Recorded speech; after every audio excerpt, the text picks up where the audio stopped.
Talk Daily with Andrew Hustler Paterson and Michael Remis. What is going on, everyone? Hope you had yourself a great weekend. Welcome to Winnipeg Sports Talk Daily to kick off another week. Actually, a short week, I guess. Good Friday coming up on at the end of the week. But we have a lot to talk about today. The Jets going into Colorado as a big underdog and getting 2 points, 2 big ones in regulation. Meanwhile, the Nashville Predators losing, the LA Kings losing. And all of a sudden, this race in the West, albeit still a big hill to climb for the Winnipeg Jets, looks a little bit more realistic today than it did a little while ago. I mean, you pull out the wild card standings, and there's still 2 teams in between Winnipeg and Nashville, but it is so packed in. Now, the Seattle Kraken and the LA Kings are in the middle, but the Preds right now have 77 points.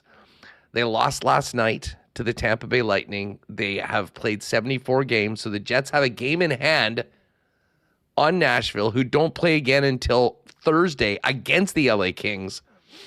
And the Jets have an opportunity to get to within 1 point of the playoff line tomorrow when they are in Chicago to take on the Blackhawks. Of course, the Jets had an off day yesterday, and Jonathan Toews, the guest of honor at Wrigley Field yesterday, thrown out the first pitch. And then Connor Hellebuck and Kyle Connor getting celebrated in the stands for being Olympic gold medalists, chugging a beer.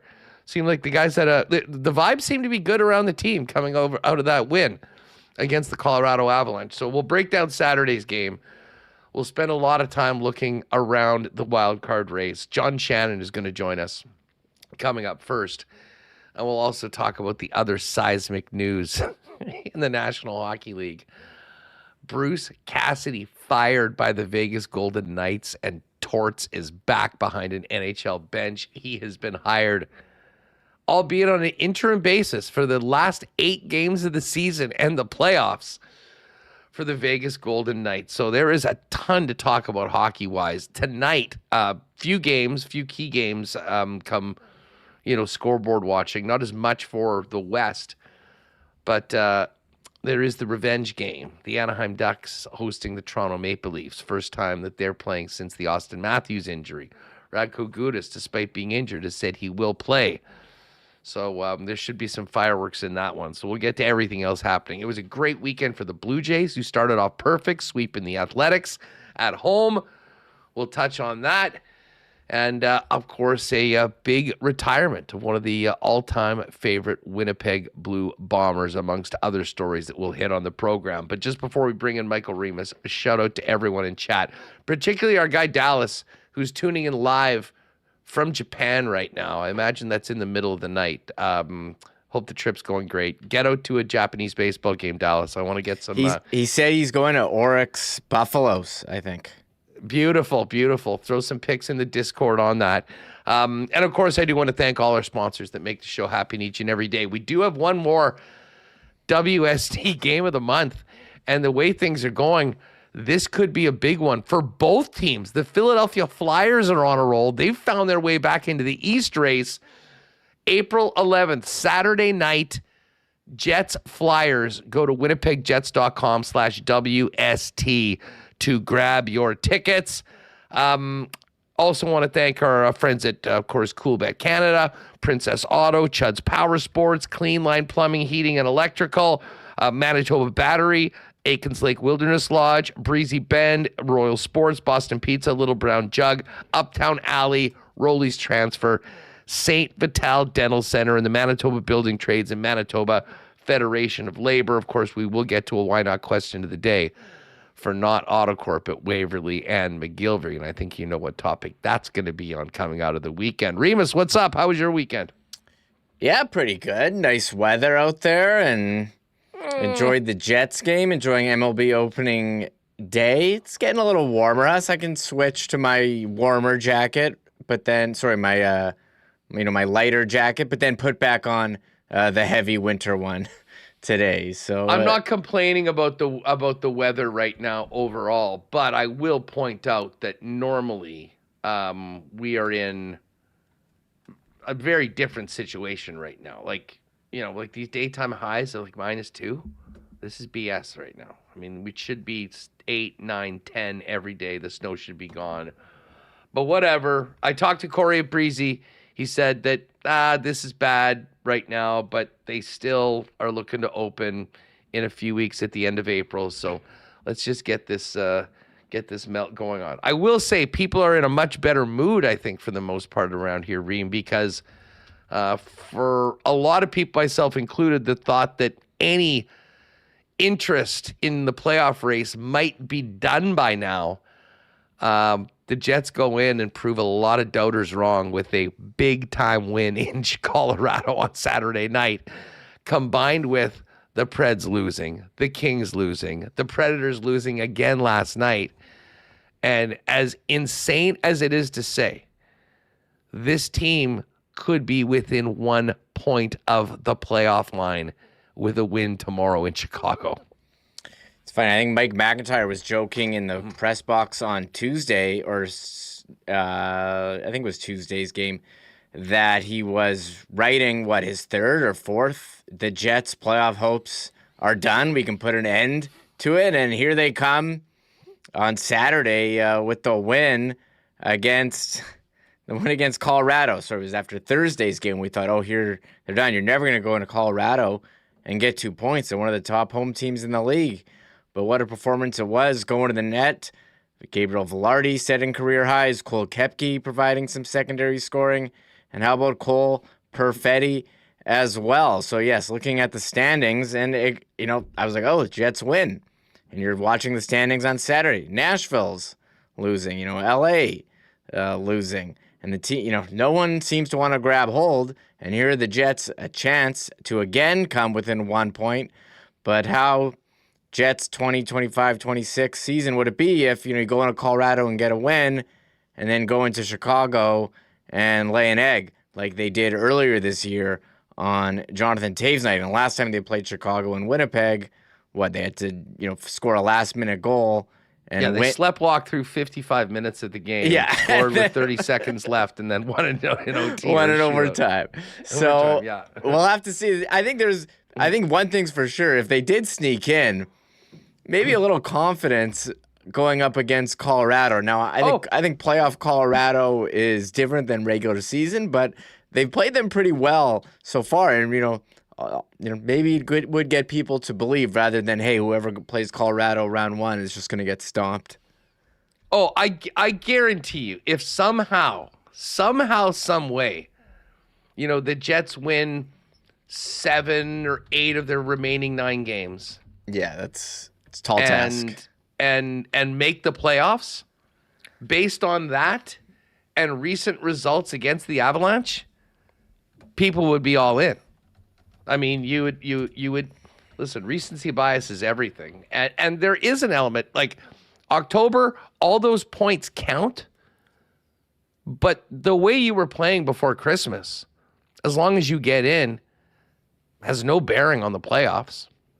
Now, I'm not willing to say that I think that this team is going to do it and is ready to beat the Colorado Avalanche, but I'm definitely here for the conversation if they can continue to stay in the playoff conversation as we get a little closer to it. It's wild right now when you look at the aftermath of the weekend when it comes to the playoff odds. And again, we're just using Money Puck. There's other places that will give you some different numbers, but we usually refer to this chart, so take it for what it's worth.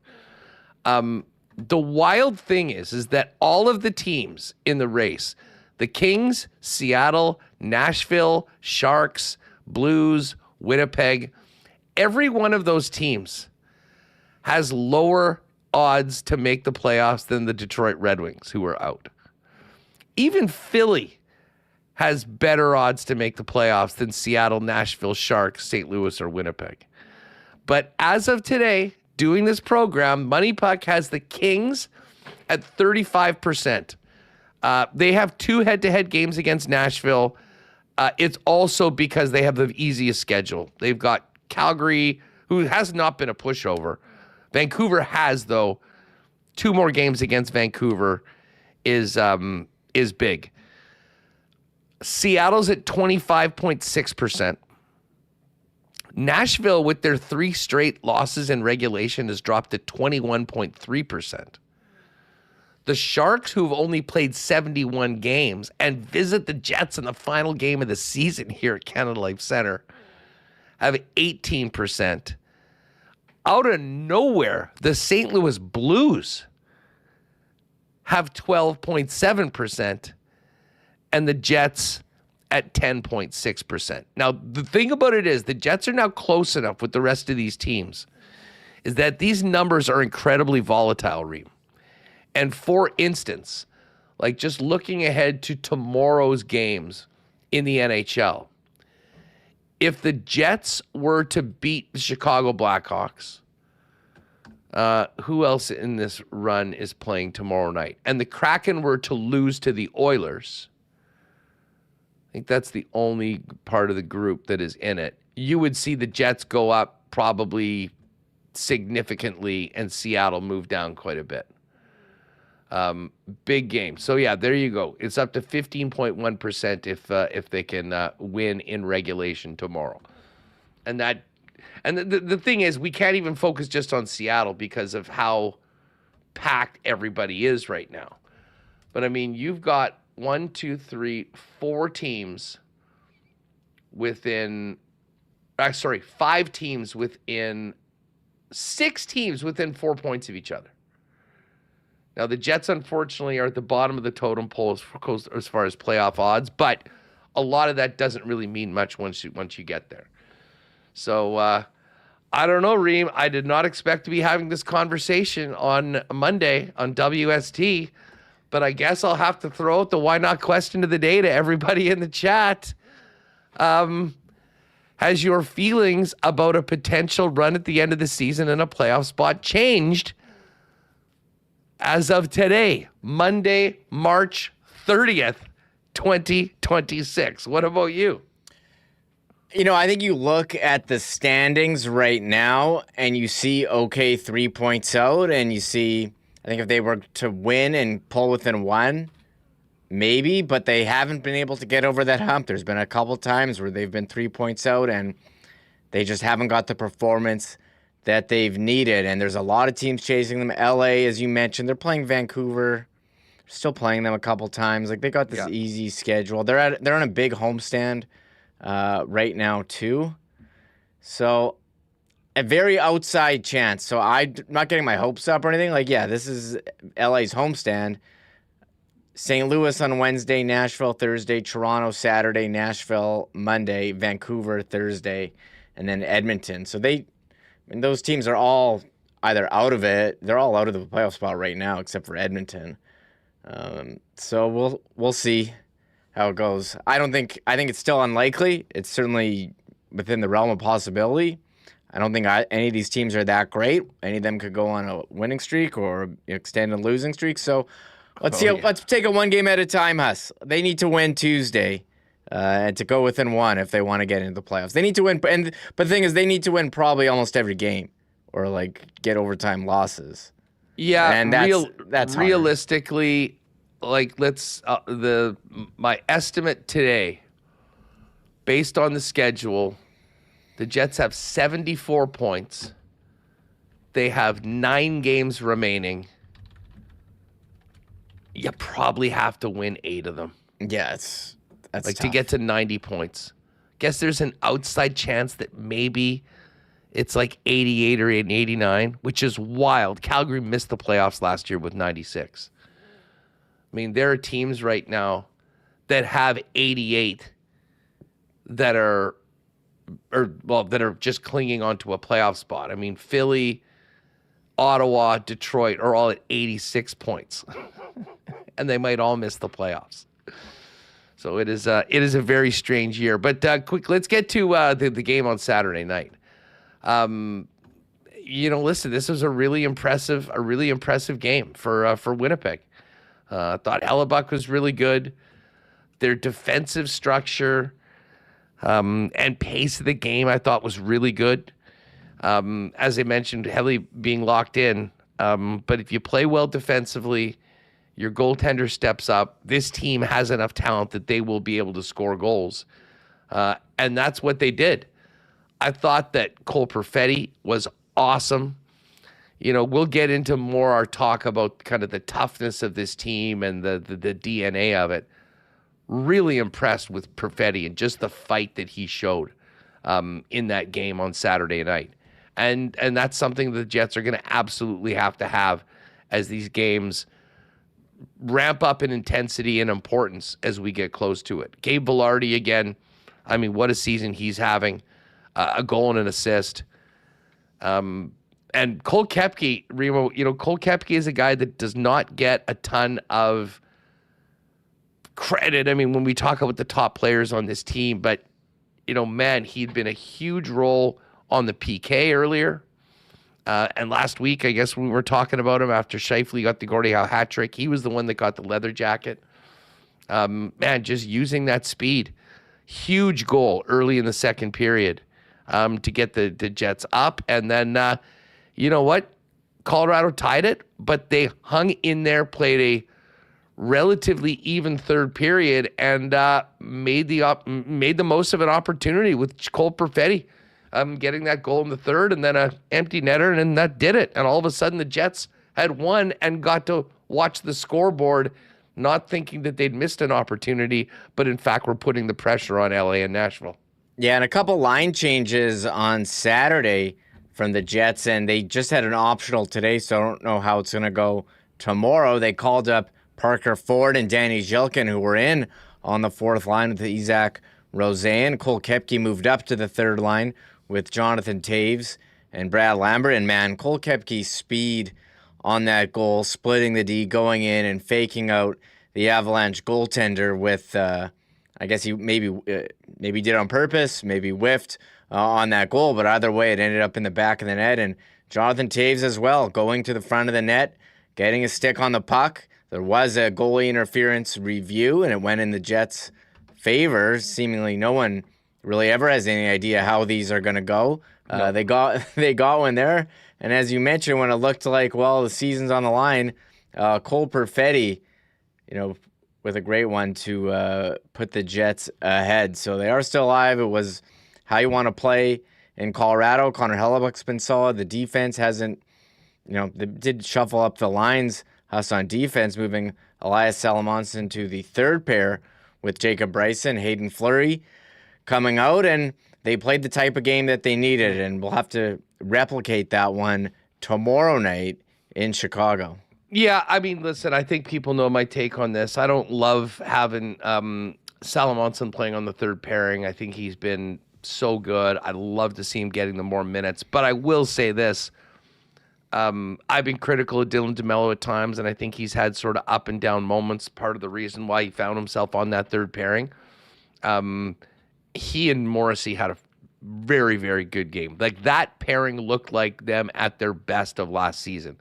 And certainly the underlying numbers supported that one right now. So they got the win. They found out a way to do it. Let's hear what Arnie had to say about it. This is Scott Arneal on a big road win to keep their hopes alive Saturday night in Denver.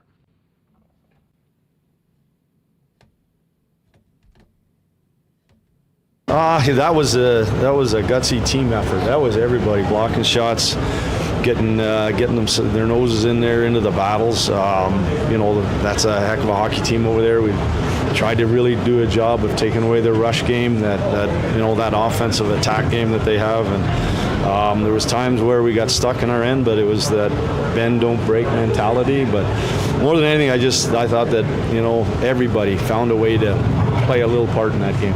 Yeah, to that point, your stars had been your stars in the previous three games and put up the points, but tonight it's the secondary scoring that gets it done. What are you seeing from them that they were able to do that? Yeah, I don't know if I'm putting Gabe as a secondary scorer, but no. But the thing for me is that we talked about after the game in our building of the night was getting inside and getting some of those point shots. We knew if we worked the puck low to high that we were going to have some looks, but we needed to get bodies there, and we had some real good deflections, something that Colorado's really good at, and it just took a page out of their book, and we made sure that we got people there and tried to have traffic, and all those goals seemed to have, numbers around the net front. All right. And yeah, you just mentioned Gabe Vilardi. Gabe now up to 28 goals on the season, 34 assists, 64 points, having a career year, 2 away from 30. Certainly would be nice to see him there. And of course, as you mentioned, Remo, the change to the lineup was putting Danny Zhilkin and Parker Ford in. Now, they didn't play a ton, but it did make me wonder. And let me hit you with this. Over under 0.5 remaining games played for Gus Nyquist. Yeah, I think that's an interesting one. And if you go by the theory that they're not playing Ville Heinola because they don't see him as part of the future of this team, I don't see a reason for them to continue to play Gus Nyquist. He hasn't contributed a ton offensively. He doesn't bring speed. And, they sat him against the top team in the league, and they won.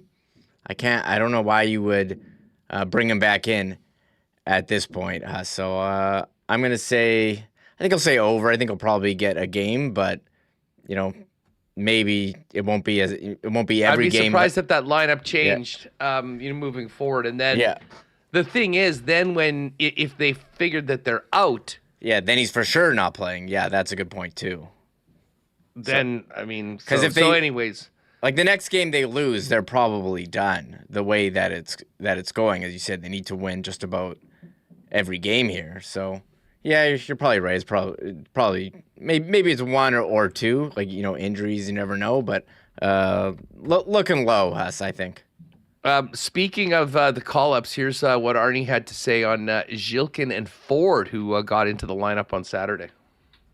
Well, the big thing with those kids coming in, they've been here, and both of them have been here this year, so coming in the second time, I thought they really showed themselves. I know they didn't play big minutes. We had a couple days off, so I could overload some guys. But at the end of the day, that's what has to happen at this time of year, whether it's injuries or whether it's guys getting called up, to play. You got to be at your best. There's a role to play. There's something you have to add to the game, to each and every shift you're out there, and I thought those guys showed well. Hey, Bob, you hearing the news? I can't listen to the news, Daryl. This is different. Oh, it's so negative. Not this time. Manitoba's got these new jobs agreements. And when the government builds things like new schools and hospitals, they'll hire Manitoba workers first. Really? Creating good jobs with union standards and more apprenticeships for Manitobans. And we'll get rid of those out-of-province license plates on job sites. Keeping our money working for Manitobans, eh? You betcha. Well, that's how it should work. I knew you'd like it. A message from Manitoba's Building Trades and Federation of Labor. Spring into good times at Uptown Alley and eat, drink, and play at the most fun spot in the city. You'll enjoy 5-pin bowling, 10-pin bowling, a state-of-the-art arcade, and good times playing laser tag as well. And in addition, Uptown Alley features incredible food and drink options at their bistro. Pop down to Uptown Alley with your group or make it a party. It's the best place in Winnipeg for birthday parties for kids, teens, or adults, and an amazing spot for corporate events where you just simply pick your activities, any of your add-ons, what you'd like to eat, and the Uptown Alley staff takes care of everything else. For more information, go to uptownalley.ca, book a lane at 488-0000, or pop down and see him at 1301 St. Matthews Avenue. Got a move coming up? Lean on our friends and longtime sponsors at Rolly's Transfer, the most trusted name in moving and storage in Manitoba.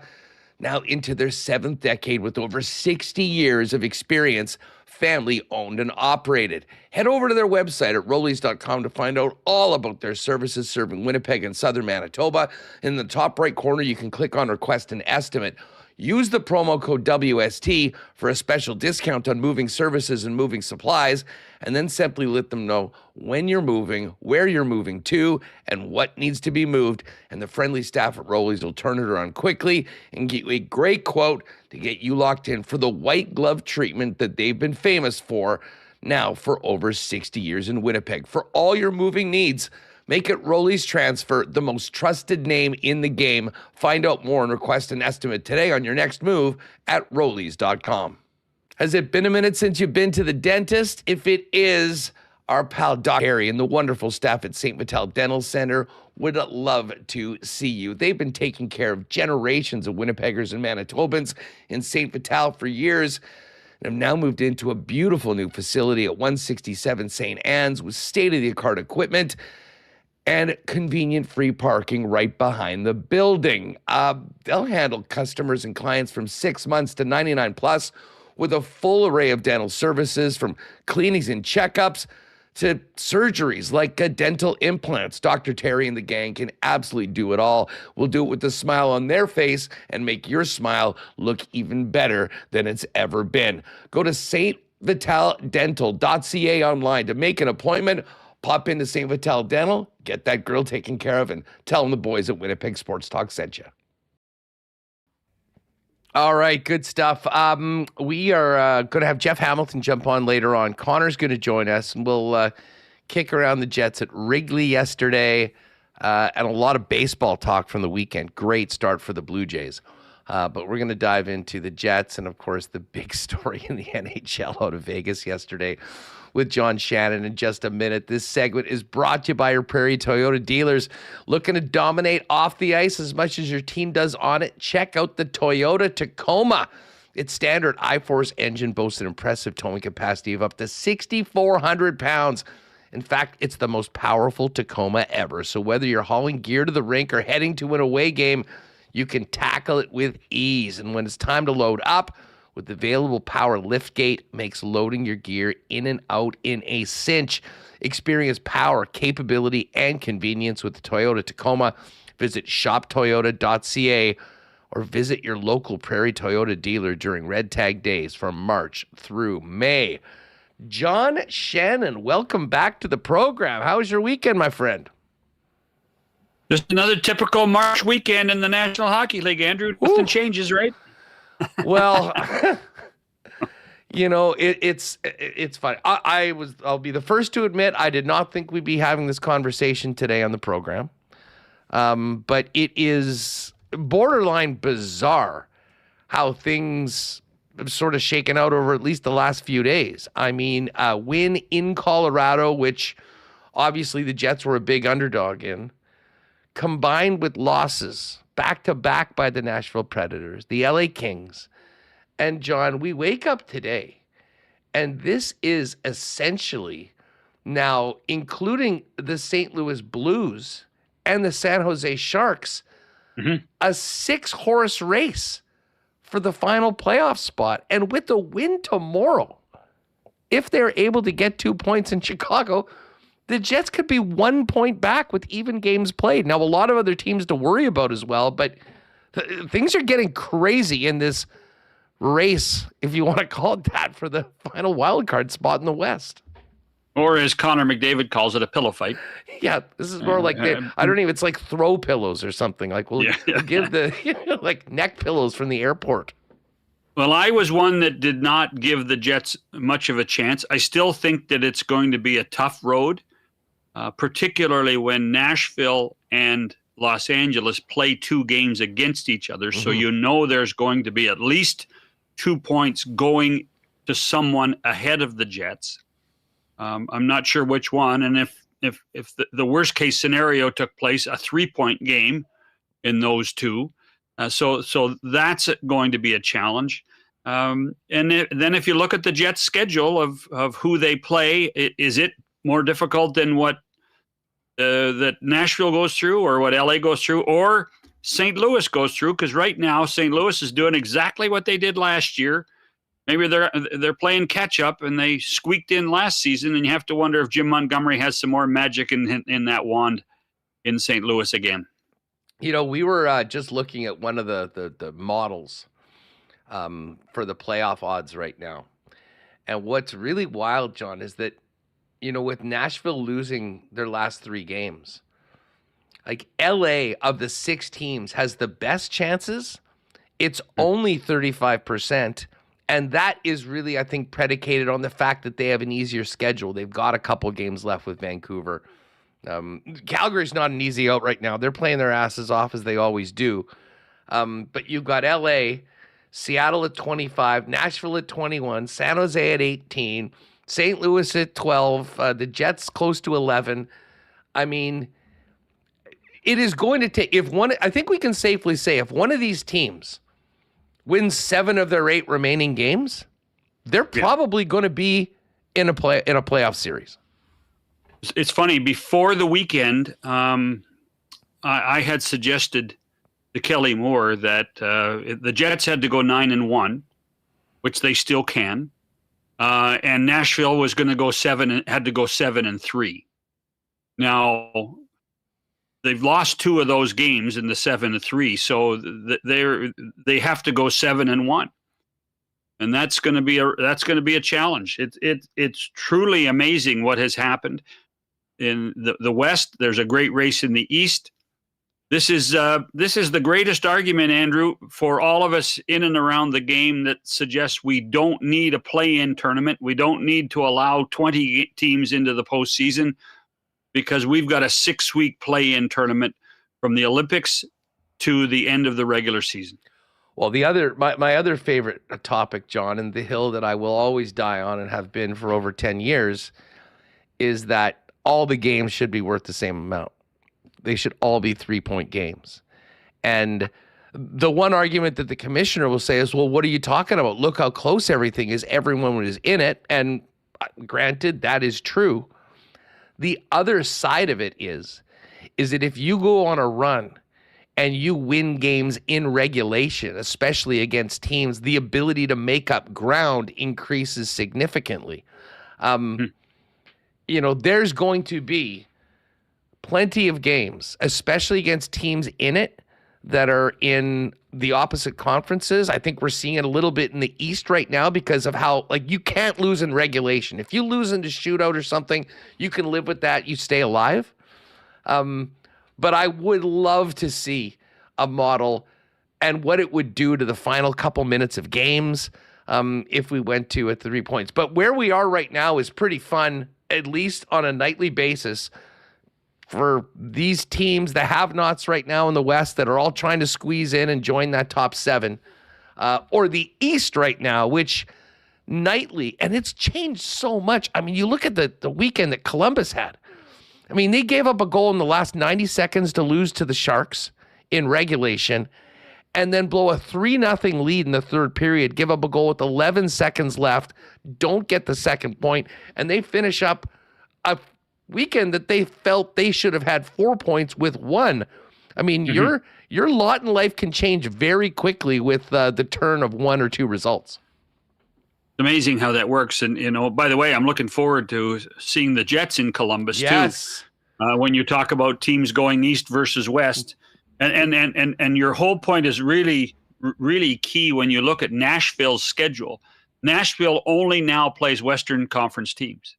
They don't play any Eastern Conference teams the remainder of the regular season. So, and I think you can, I'm not an analytics guy, but I'm not sure who that benefits. Does that benefit Nashville because they're going head to head? I mean, when you look at Nashville, they have the Kings twice, they have San Jose twice, they have Anaheim twice.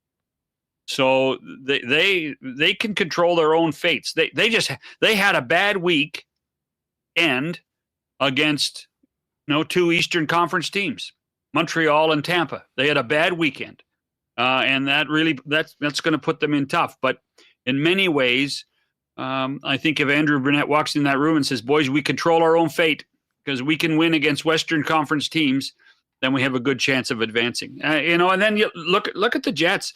Hey, listen, Chicago's not an easy out. They're gonna be tough tomorrow night. But you look at what the Jets are going to go through with, the 2 road games coming up next week, Dallas and Columbus. Boy, oh boy, oh boy! That's not an easy way to have this road trip continue. Mind you, it started an awful lot better than I think most of us thought it would. No, well, absolutely it did. And Jets are at Chicago, at Dallas, at Columbus, home game against Seattle, road game against St. Louis, home game against Philly. I was just talking, that's our final WST game where we all go up and get seats in one of the sections in the upper bowl. And, a week or 2 ago, we thought, it'd be sort of like a fun season windup. I mean, that game has the potential for both teams, John, to feel like a playoff game because Philly improbably has climbed right back in. They haven't missed a beat while the other teams have all taken turns losing a game. And now all of a sudden Philly's right there in the mix. And some of their young guys are coming through. Owen Tippett's playing really well. I mean, he's becoming a difference maker. They're getting, I cannot believe how well Dan Vladar is playing for them. He's been solid since the Olympic break. There's a lot of positive stories going on in Philly, and a good Manitoba kid, Travis Sanheim, is, boy, oh boy, is he playing well right now, coming off the Olympics. And I know he's playing hurt, but boy, oh boy, he has really made a big difference on that blue line for the Flyers. After that Philly game, the Jets go to Las Vegas to take on the Golden Knights. They finish up with Utah and San Jose. But let's get to the big story yesterday, John. I think I said this on the show earlier. Maybe it was on Lock Shop earlier today. But I was out with a bunch of friends. We had like a neighborhood cornhole tournament. So people are tossing bags. You got the Blue Jays on, having a couple beers. And one of my friends that works at the arena comes by. He goes, Huss, Vegas just fired Bruce Cassidy. And I'm like, what? There's 8 games left in the season. Are you? And I didn't even wrap my head around that before he goes, Torts is back. I'm like, John Tortorella back with Vegas. I mean, take us through your day yesterday, when you heard it and what your immediate reaction was. Well, I had heard midweek last week that Bruce was in trouble. Not enough to say it publicly, but you started to hear rumblings even before the Edmonton game. Actually, he was coming off the Jets' victory against the Golden Knights. And so they lose to Edmonton. And you're thinking, well, he must have survived, because Friday, believe it or not, Friday was team picture day in Vegas. Huh. So Bruce Cassidy's in the front row of the team picture on Friday, which means, by the way, there'll be a new team picture being taken in the next 8 days. So then they get off to that horrendous start against Washington, and I think that was the death knell. But Kelly was contemplating things. But then, there was a disconnect. Coaches have shelf lives. Players stopped listening. There isn't one thing that John Tortorella will tell these guys that Bruce Cassidy hasn't told them. But they stopped listening to Bruce Cassidy, which is a real shame. And so in that pillow fight that we're talking about the West, if you're sitting in the office and you say, gosh, if we go 6-2, we might win the division. We're going to be in a better spot. We're going to prepare ourselves for the playoffs. We better do something, because the guys aren't responding. And so I think that's exactly what happened with Kelly McCrimmon. I think that he talked about it with ownership and with George McPhee, and they came up with the same thing, that if they were to do it, they better do it now in order to try to save the season. There's probably a good chance they're going to play the Edmonton Oilers in the first round.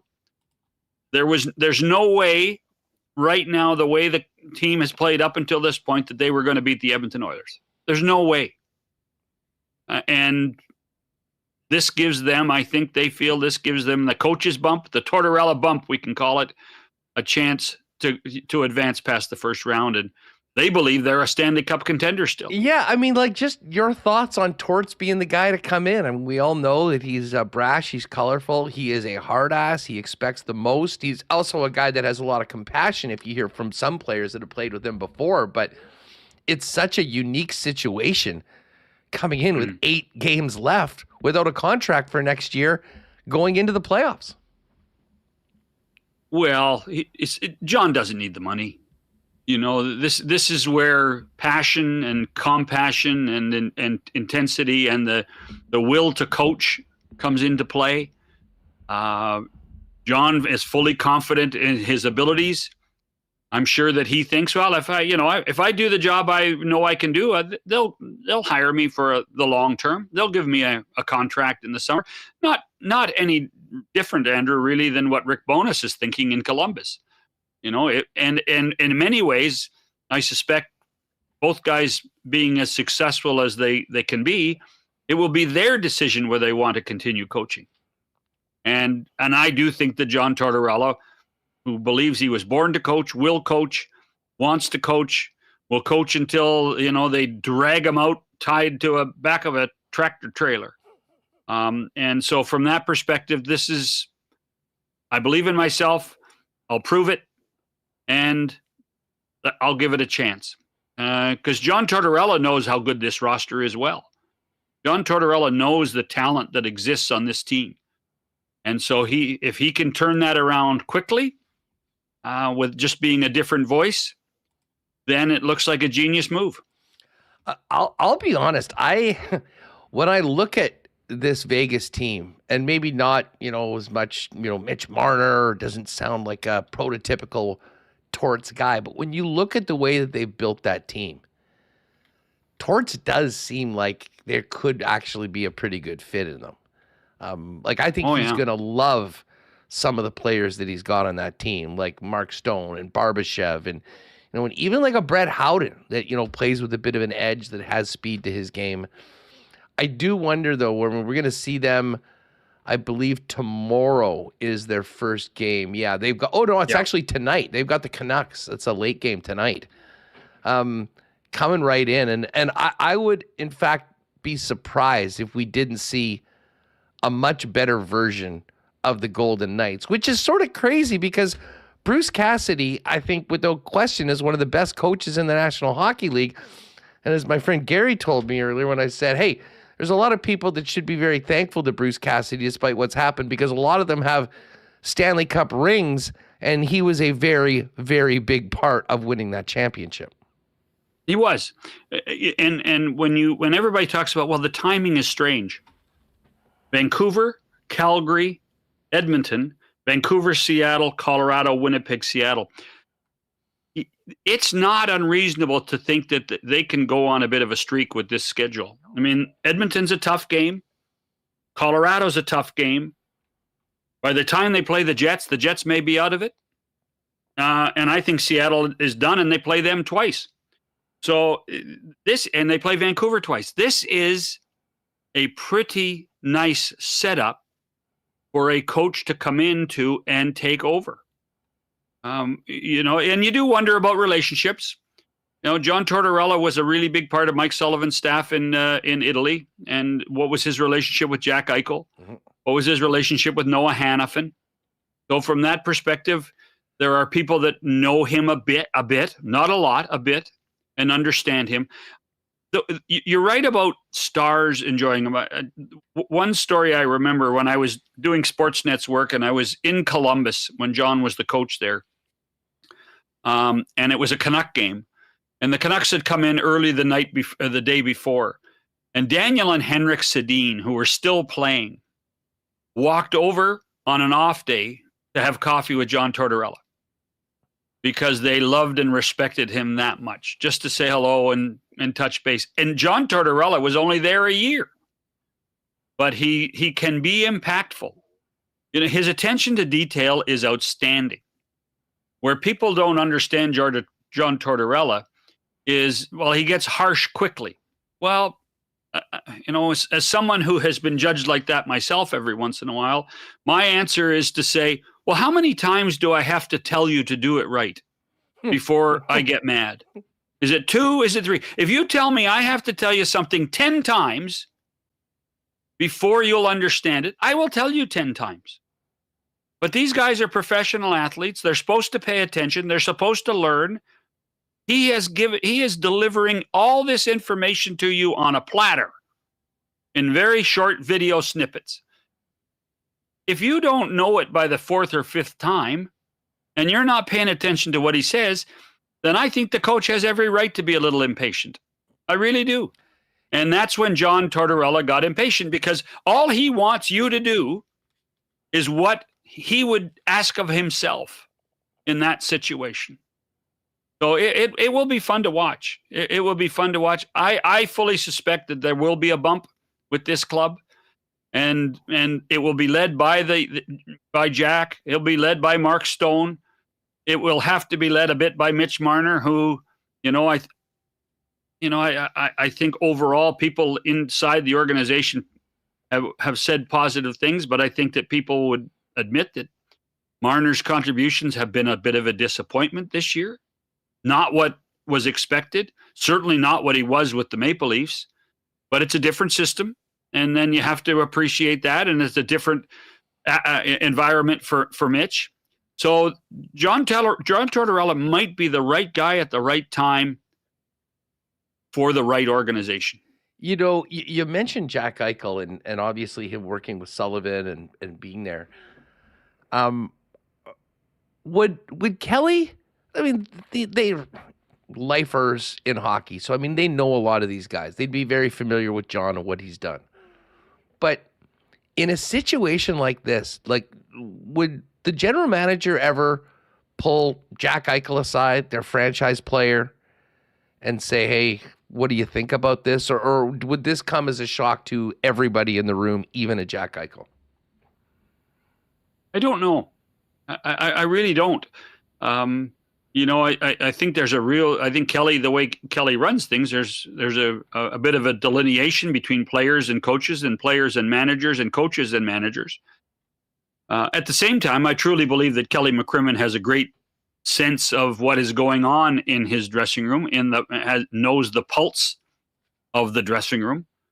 So this is not an irrational decision in so many ways. I get a kick out of people saying, well, the Golden Knights are cutthroat. The Golden Knights are vicious. They're paid to win.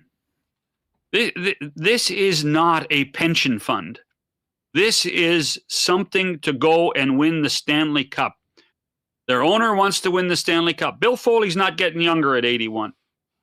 They want to win another Stanley Cup. They have spoiled the hockey fans in Southern Nevada with the way they have played, and there's no reason to think that it should stop now. I think in many ways the mentality that Kelly has brought to the NHL is similar to the way he ran Brandon. Let's get it done. Let's fix it. Let's move it. And I will, at a certain point, if I have to make a hard decision, I will make a hard decision. And I say that in a complimentary way, because it's all about wins and losses. Nobody's going to sit here and say, what a great general manager is. Yeah, he's a really nice guy. Yeah, but they didn't win enough. The guys that are really nice guys and didn't win enough, those aren't the people that we remember.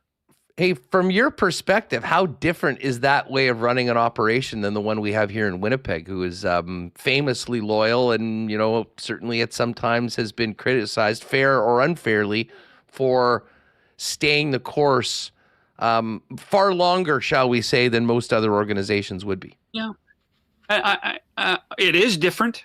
There's no question. I do think that Kevin and Mark have an approach, but I think it's an approach for the environment they are in. If you look at a player and say, we would really like you to come to Winnipeg and play in Winnipeg and stay in Winnipeg, and you give the exact same offer to a player, and I'm in Vegas and I give them the same offer, it's going to be difficult for that player not to choose Vegas, whether it be weather, tax implications, lifestyle. That's a challenge. And I think the Jets have met it face on every time and have done a magnificent job of doing what is need to be done to create that culture and loyalty and family relationship with the core of their team. They deserve a ton of credit for doing that. It's and they believe, and I don't think it's wrong, they believe that's the only way you can keep things together in a small market Canadian team on the prairies.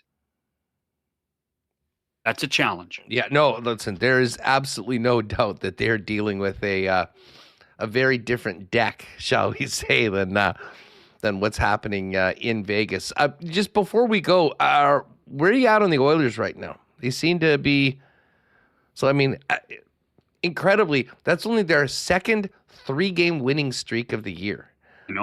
Crazy. But they did beat all the teams that they could be facing in the Pacific Division. Are things maybe turning up a little bit in Northern Alberta as we get closer to the playoffs, do you think? I think so for a couple of reasons. First of all, it appears, and this is only Monday, so it may change on Tuesday or Wednesday. It appears their goaltending is better. Connor Ingram has created a bit of stability there. In fact, Tristan Jarry played a very good game on what was it, Thursday, I guess? I'm losing track of days. But his last start was his best game in a while, which was a positive. But Connor Ingram, they decided to say, we're going to go with the guy who has the best chance to win, and it's Ingram, and it seems to have worked out. The other thing is, without Leon Draisaitl, there has been a chance for a couple of other players to really elevate their game. And Podkolzin and Savoy, who are now playing with Connor, have really made a giant leap. They're playing with confidence. They're playing with speed. Savoy has always had a knack to score goals, but not at the NHL level, and he really seems to have understood. He's the only guy that can basically skate almost as fast as McDavid. But Colson is a tough hombre, and you combine that with some of the skill that he has, because he has a lot more skill than people realize. That has allowed this team to flourish and other players to be dropped down to the second line and the third line and to make a difference. And so it's really almost the same discussion that we've had about the Jets at times. It's not Connor McDavid when he's playing. It's not Leon Draisaitl when he's playing. It's the depth scoring. And they're finally getting depth scoring from guys like Savoy, from Podkolzin. Jack Roslovich has made a difference. Ryan Nugent-Hopkins is their Swiss Army knife. They're pointed in the right direction for the first time in a while. Well, that Edmonton-Vegas first-round series, if we get it, if the Ducks hold on to first, is going to be fascinating in so many ways, especially now with Torts behind the bench. Andrew, here's the other thing. Anaheim, Vegas, Edmonton. They can all score goals. It's stopping the puck that has been a huge challenge for all three teams. Big time. I would not be surprised if we get any combination of those teams at a playoff series that we see, 7-4. Take the over 6-3. Is what you're telling me? I'm not a gambling man, but if those teams are playing in the playoffs, I might be taking the over. Hey, just on the way out, one other thing I meant to ask you about. Late night tonight on the West Coast, we've got the Ducks and the Leafs.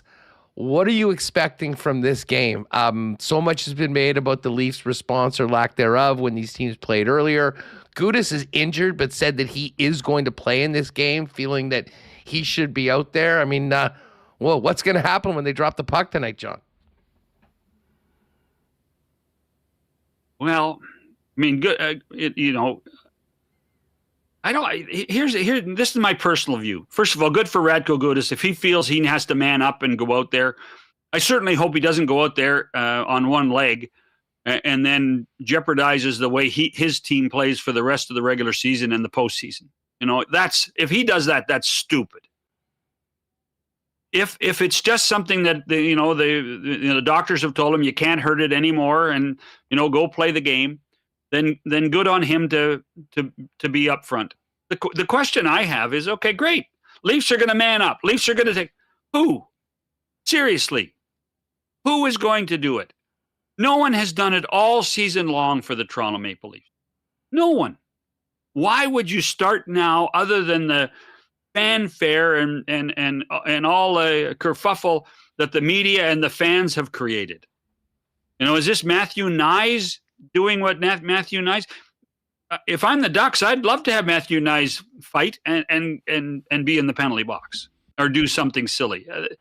I just don't get it at this point.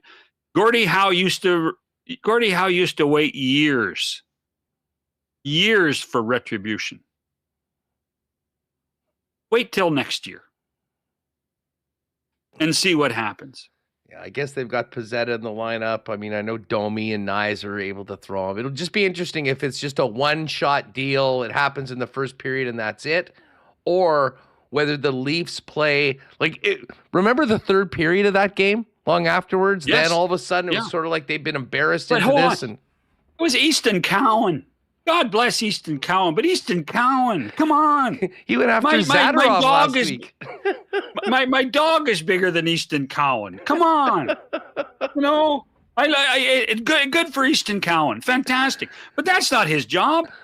No. That's not his job. Come on. It's like asking Kyle Connor to go out and fight. Seriously. Yeah, well, it's another story about what the Jets are missing after the certain trade at the deadline. By the way, I think Taves threw a slider yesterday. Yes. It was a slider. Not bad.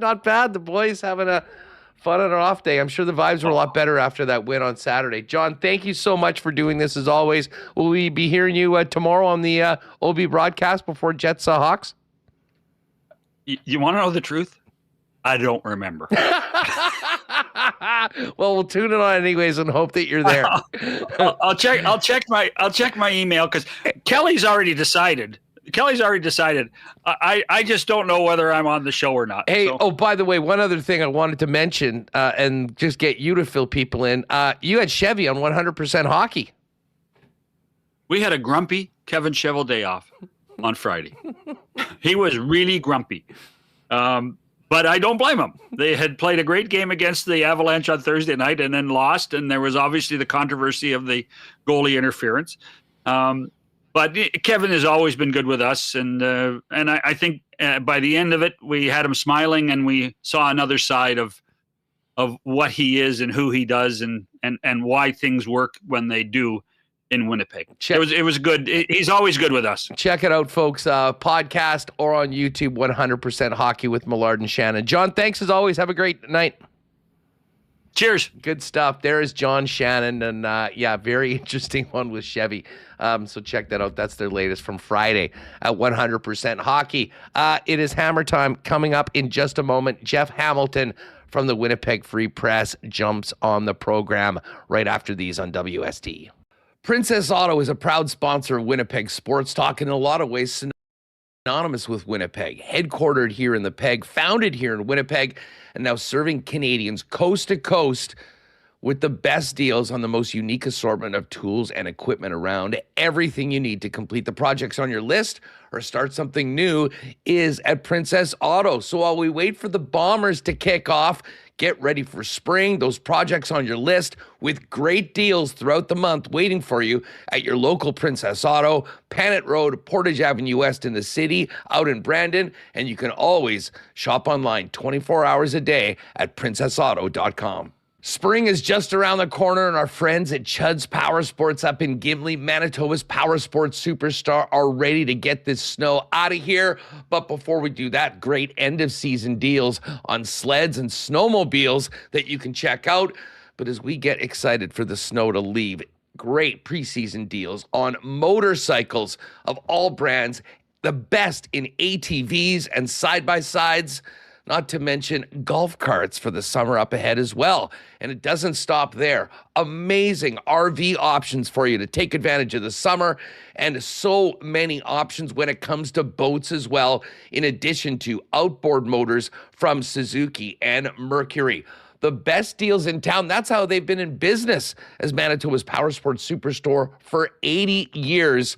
Pop out and see him in Gimli at the corner of Highway 8 and 231, and shop online today at their website at chudspowersports.com. Manitoba Battery is your local option for the best prices in batteries for all of your battery needs, whether it's getting your car and truck through the teeth of the Manitoba winter, or as we warm things up and get ready to have some fun, the best in batteries for motorcycles, ATVs, boats, and more. If it needs a battery, Manitoba Battery has it, and Donnie and his amazing staff will not only provide you the best in customer service that you won't see at the big box stores, they'll beat the pants off the big box stores in price. Shop local, save money, and get the best in customer service for all your battery needs at Manitoba Battery. Now with 2 locations in Winnipeg, Logan Avenue and Dovercourt Drive, they'll also save you time and deliver those batteries to you citywide, anywhere inside the perimeter. You can shop online as well at manitobabattery.com today. All right, let's get back to the Jets. Good stuff with John Shannon. I always appreciate John jumping on the program. It's hammer time. And this segment is brought to you by GMC. Truck Month is on now at GMC. If you want something reliable, tough, and ready for whatever the schedule throws at you, that's the 2026 Sierra 1500 Pro Graphite Crew Cab in a nutshell. It can be yours today, and you can get a $6,000 cash purchase credit with a factory 2-inch lift, off-road suspension, and a 5.3-liter V8. This is one ready for anything truck. Don't miss out. Get to your local GMC dealer and take advantage of Truck Month before it ends. Hammer, what's going on?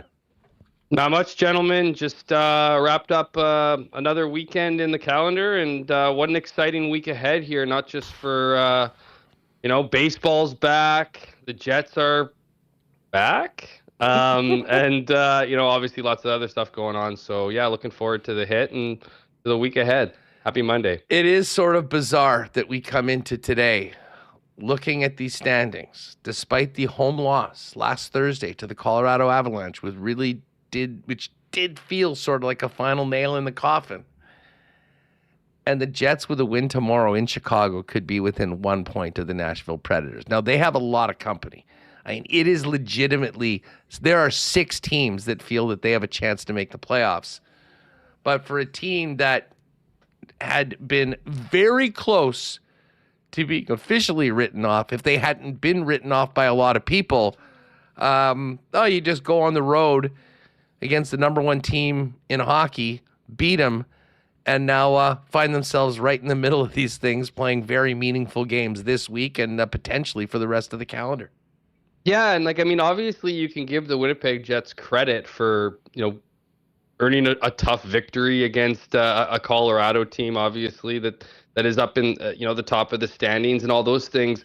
But it's like, have they earned this position, or is it just kind of a bunch of those teams, Huss, that are just, unsure about their desire to make the postseason? You have the Vegas Golden Knights, who are axing their coach, who's currently in a spot, right? And that's not...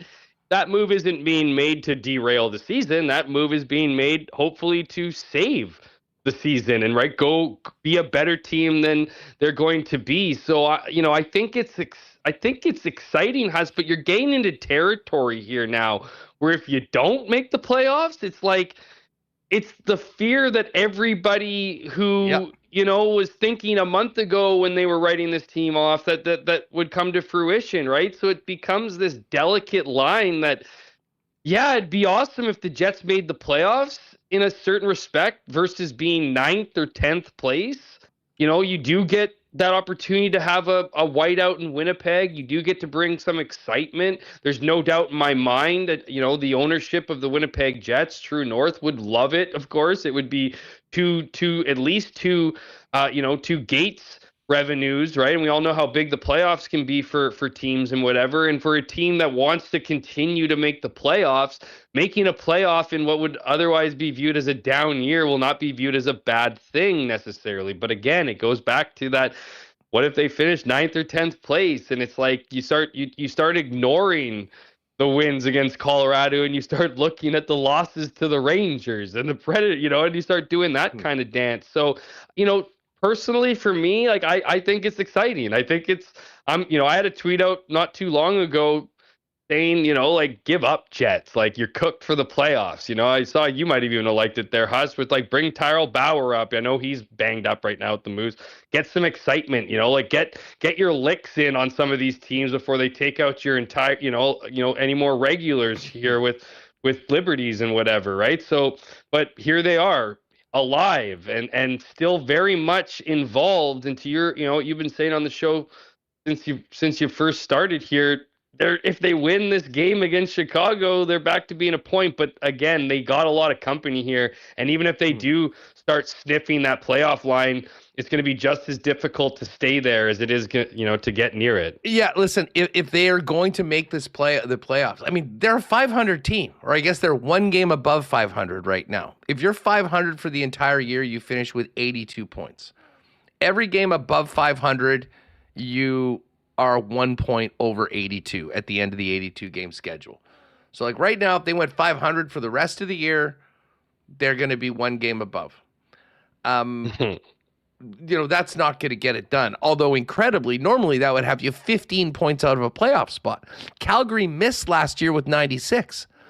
It might not even take 90 points to get into the playoffs this year, depending on what happens, with Nashville and LA and obviously the Kraken and San Jose and even St. Louis that's been on a complete tear lately and have found themselves right in the middle.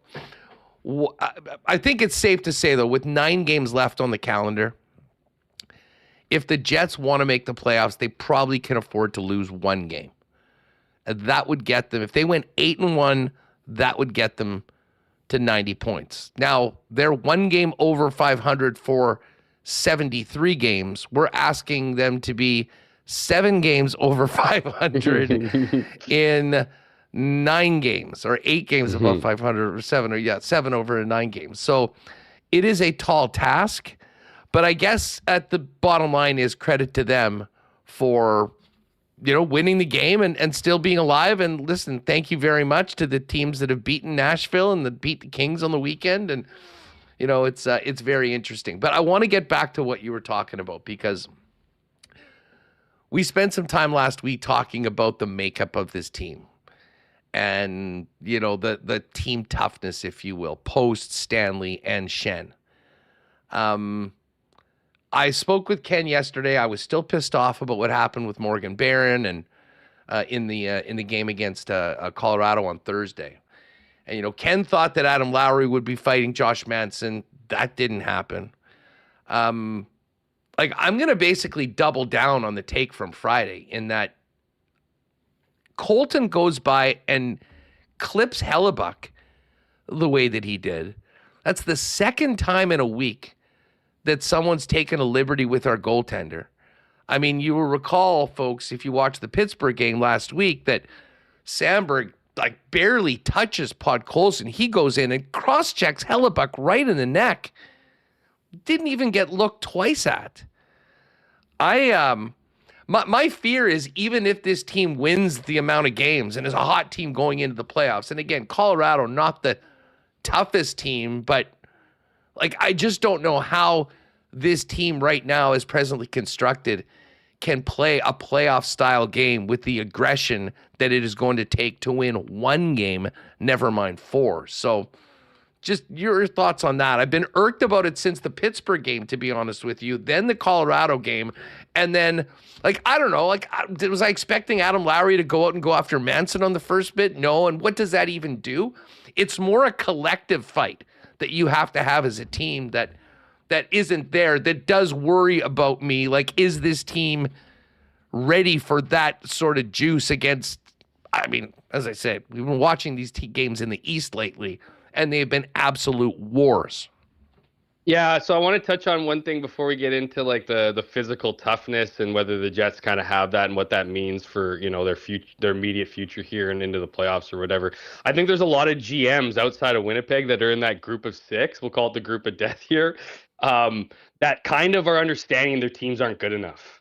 You know what I mean? It seems like the Winnipeg Jets don't have that reality. I feel like the Winnipeg Jets management believes this is a one-off, and this team's better than its record, that if we have if we can do a bit of a remake here in the summer, this team will be a lot better. So I think the mindset is different with amongst Winnipeg versus some of these other groups. I'm not saying all other 5 are not interested or don't believe our team's better, but I think the Jets believe this to be an off season rather than, more to come, right? And I think that's the debate right there. As far as the toughness here, let's go to the Colorado game. Did you really think? I understand why you would think that. I understand why you'd think, why Kenny would think that Adam Lowry would step up in that situation and fight Josh Manson and even the score, right? And show not just the Colorado Avalanche, but the rest of the National Hockey League that the Jets are in it together and whatever.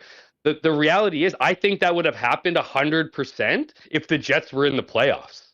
Like, I don't think Adam Lowry is tougher than Josh Manson. So it's one of those things where it's, you want to kind of even the score, and then what? Manson catches Lowry with a right hook and breaks his jaw, or hey, Adam Lowry fares well in it. Let's not rule Adam Lowry out for being tough. Obviously, he's tough. Fires a shot off his helmet and breaks his hand and goes into another offseason that needs to be a big offseason for Adam Lowry. Like, Adam Lowry, I like the guy personally, think he's a great player, obviously a great guy in the room, but he's kind of getting a get out of jail free card this season because of his offseason surgery, right? Like, we're still talking about the real Adam Lowry hasn't arrived. And this guy, was back for months here now, right? So there's kind of that talk, so do you really want to go and risk putting, Adam Lowry getting injured in what will be a really important offseason? My answer is no. I understand Adam Lowry probably would disagree, and he put it on the line, all those courageous things that you'd want out of your captain for sure. But I just don't think it's smart. It just doesn't make any sense. So that puts too much onus on a guy like Adam Lowry to gatekeep the game for his teammates. 100%.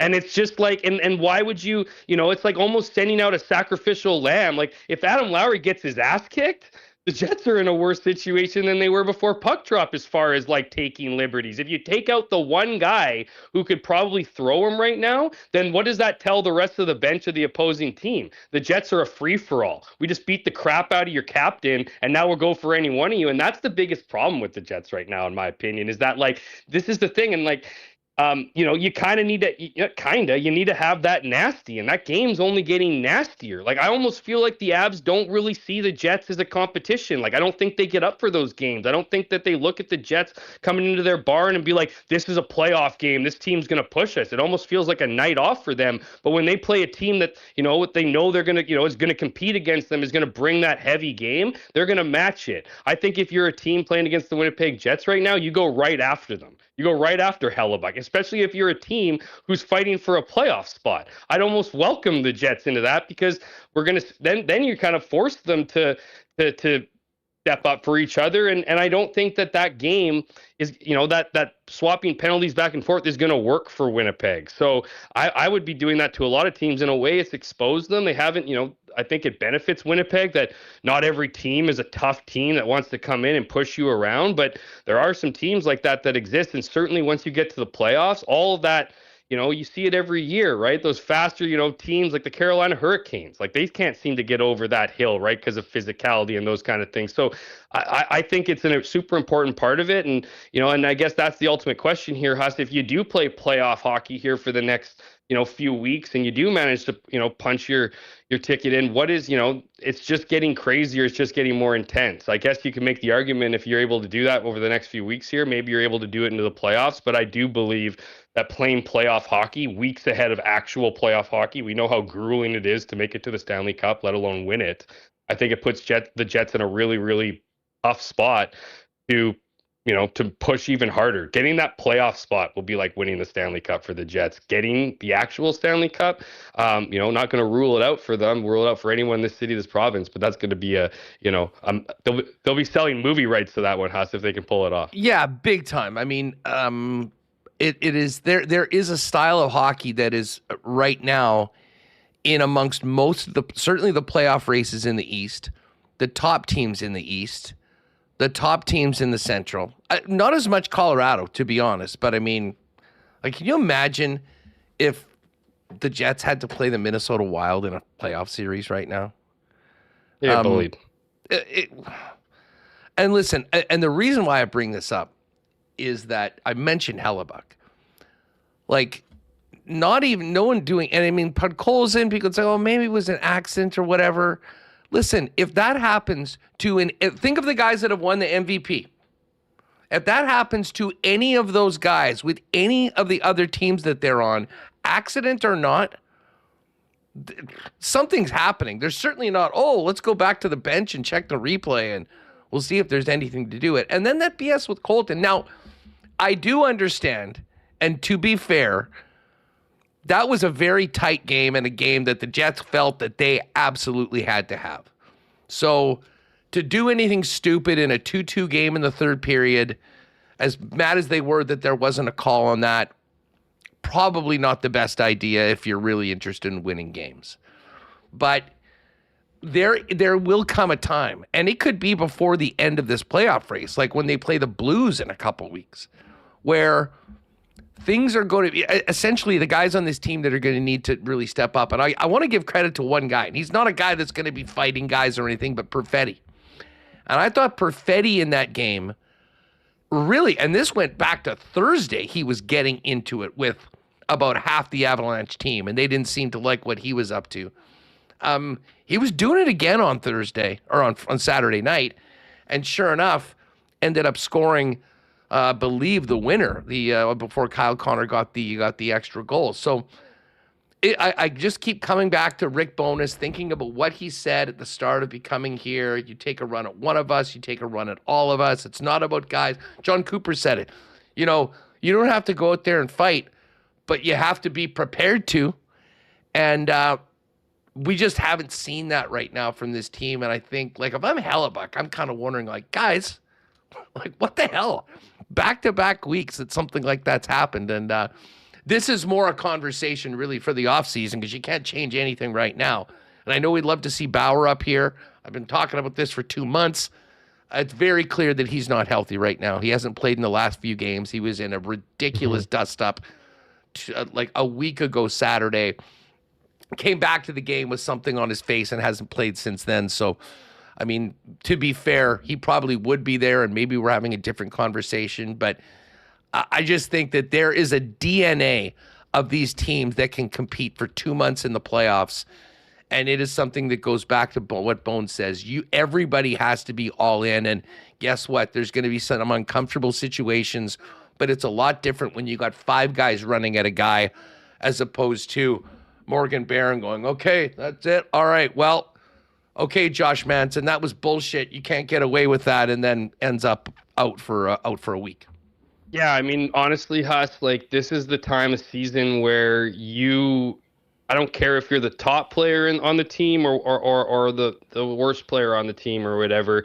If you aren't playing like you got something to prove right now, like, you just don't belong on an NHL roster. So, like, and you look at some of the pickups. I'm not trying to put a spotlight on the free agents that this Jets team signed, but it's kind of, here we are in game 73, 74, whatever it is. And it's kind of like, where are the guys that are scraping and clawing for position? Where are the guys that are, have something to prove here? It just feels almost kind of routine game in and game out. And I know they're pushy. This isn't easy. This is the difficult part of the season. And that's the other part of that, right? Like, there's a level of intensity that's just going to naturally ramp up that physicality and ultimately, the fighting and the extracurriculars after the whistle, right? That's just what's going to happen. But, this is kind of one of those situations where, the Jets have been balancing this, putting out the best roster and also having, younger guys come in. We see Saul Monson, we all know that he wasn't in, we know now he wasn't in the plan this year, but, that's certainly a silver lining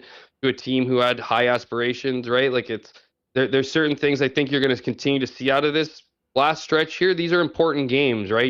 People often talk about, oh yeah, it's easy to score, rack up those points. When you're out of the playoffs near the end, well, the Jets aren't in that position. They're very much in the playoff picture. And so a lot of, speaking of that spotlight's going to be on everybody to impress and to show the management and coaching staff, right? Like, these are, whether you're locked in for years in a contract or you're up for a new one, like, you need to show that you belong with this team's makeup. And, I've said this to you before, we haven't talked about it probably in the last few shows, but this is really the first bit of adversity this season for this team in the last couple years. So you're really, it's easy to kind of roll with the good times and roll with that momentum and have a good attitude and be a good teammate and perform on the ice when everyone's pulling at it. But when you're in the situation you're in and you need the wins and you need the effort night in and night out, and again, that's not an easy thing to do. This is where guys can separate themselves from the pack, regardless of where the Jets finish, in a playoff run. I think the coaching staff's gonna recognize those guys that understand the magnitude of this moment and can rise to that occasion. Hey, I'm interested in your take as to whether the loss on Thursday and being 4-5 back was sort of in the minds of the org, that it was sort of the final nail in the coffin in that, and I know they were emergency recalls, but they brought up Parker Ford and they brought up Danny Zhilkin, and both of those guys went into the lineup and Gus Nyquist came out. I would imagine, I mean, Arnie, like Maurice, I mean, these guys don't really change winning lineups, even those guys didn't play a ton and were on the fourth line. But I guess my question is, do you think that what's happened over the weekend, which is every single thing broke in the Jets' favor, do they have a different mindset going into this game tomorrow? Like, okay, actually, we're back in it. Hold up. We're not out. And do we see Nyquist again? Like when they started out and the roster was, I was saying to the guys, and I said to Remis earlier, over or under 0.5 games played for the rest of the year for Gus. If the team's out, you want to play some young guys. He's not going to be back. Do you think that what's happened has sort of changed that? Because it's very clear. He is experienced. He's been around. Has he done anything? Not really. But I think that if it was a do or die game, I think they probably go with Nyquist over one of those younger guys. Well, that wasn't the case on Saturday. How do you think that plays out depending on what happens with wins and losses?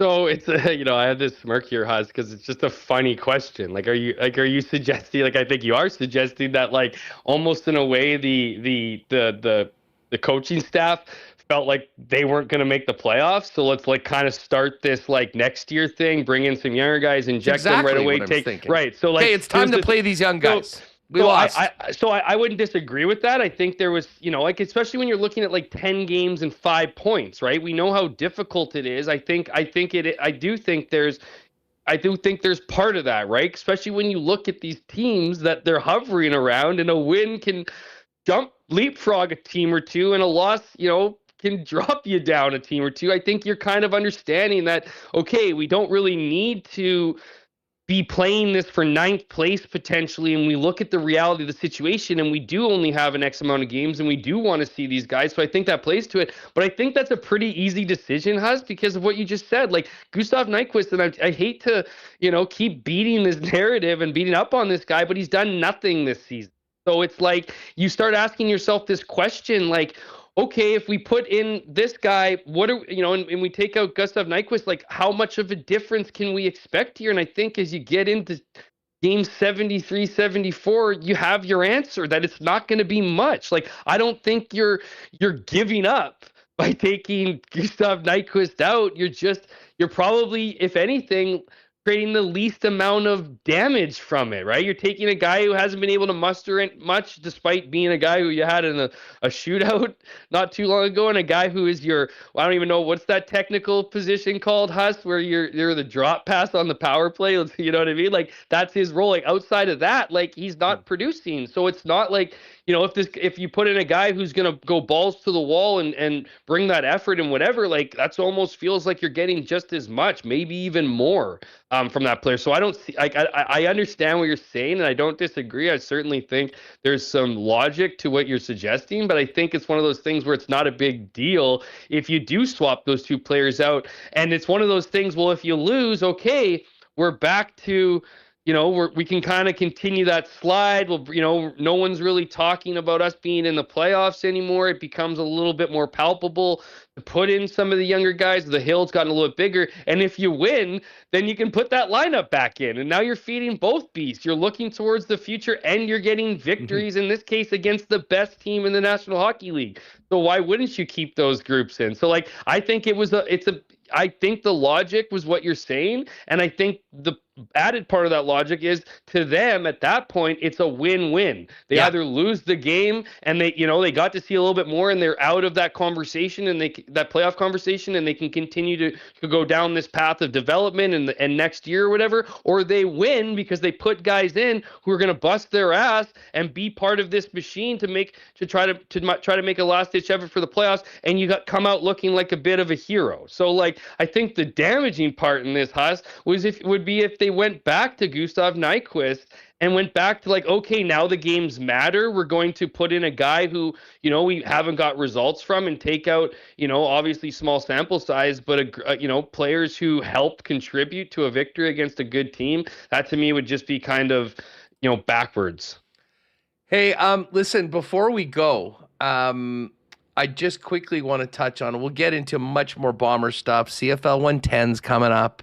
By the way, just before I hit you with this Bomber question, if you missed it, we're back with poker a week Wednesday. So April the 8th and May 13th. Mark those dates down. And this is a tease, if you will. As we get into summer, I think there may be an opportunity to send somebody to the Coolbet Open in Estonia in August. So I'm working with Pat. I'm hoping to get something set up that will have, similar to Costa Rica, some qualifier tournaments and then a final. Stay tuned for that. But next Wednesday, April 8th, 8 p.m., the following month, May 13th, we're going to do it up, so you're all invited. Mark that down, and we are locked and loaded. I think tomorrow it'll actually be up if you want to register. But quick touch on the Bombers. First off, Chris Streveler, what a warrior, hung it up yesterday, will always be one of the most popular players of this Bomber Golden era. Are you hearing anything on Elgersma? Because doesn't seem like he's playing in the UFL right now.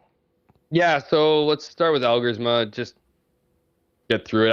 I don't know much about the situation outside of the fact that this guy clearly wants to and understandably pursue an NFL opportunity. And believes that his best shot at doing that is going through the UFL, which is American football, which has a lot of American scouts and eyes. And you look at the track record, and a lot of players do go from the UFL. He doesn't have a lot of 4-down tape either.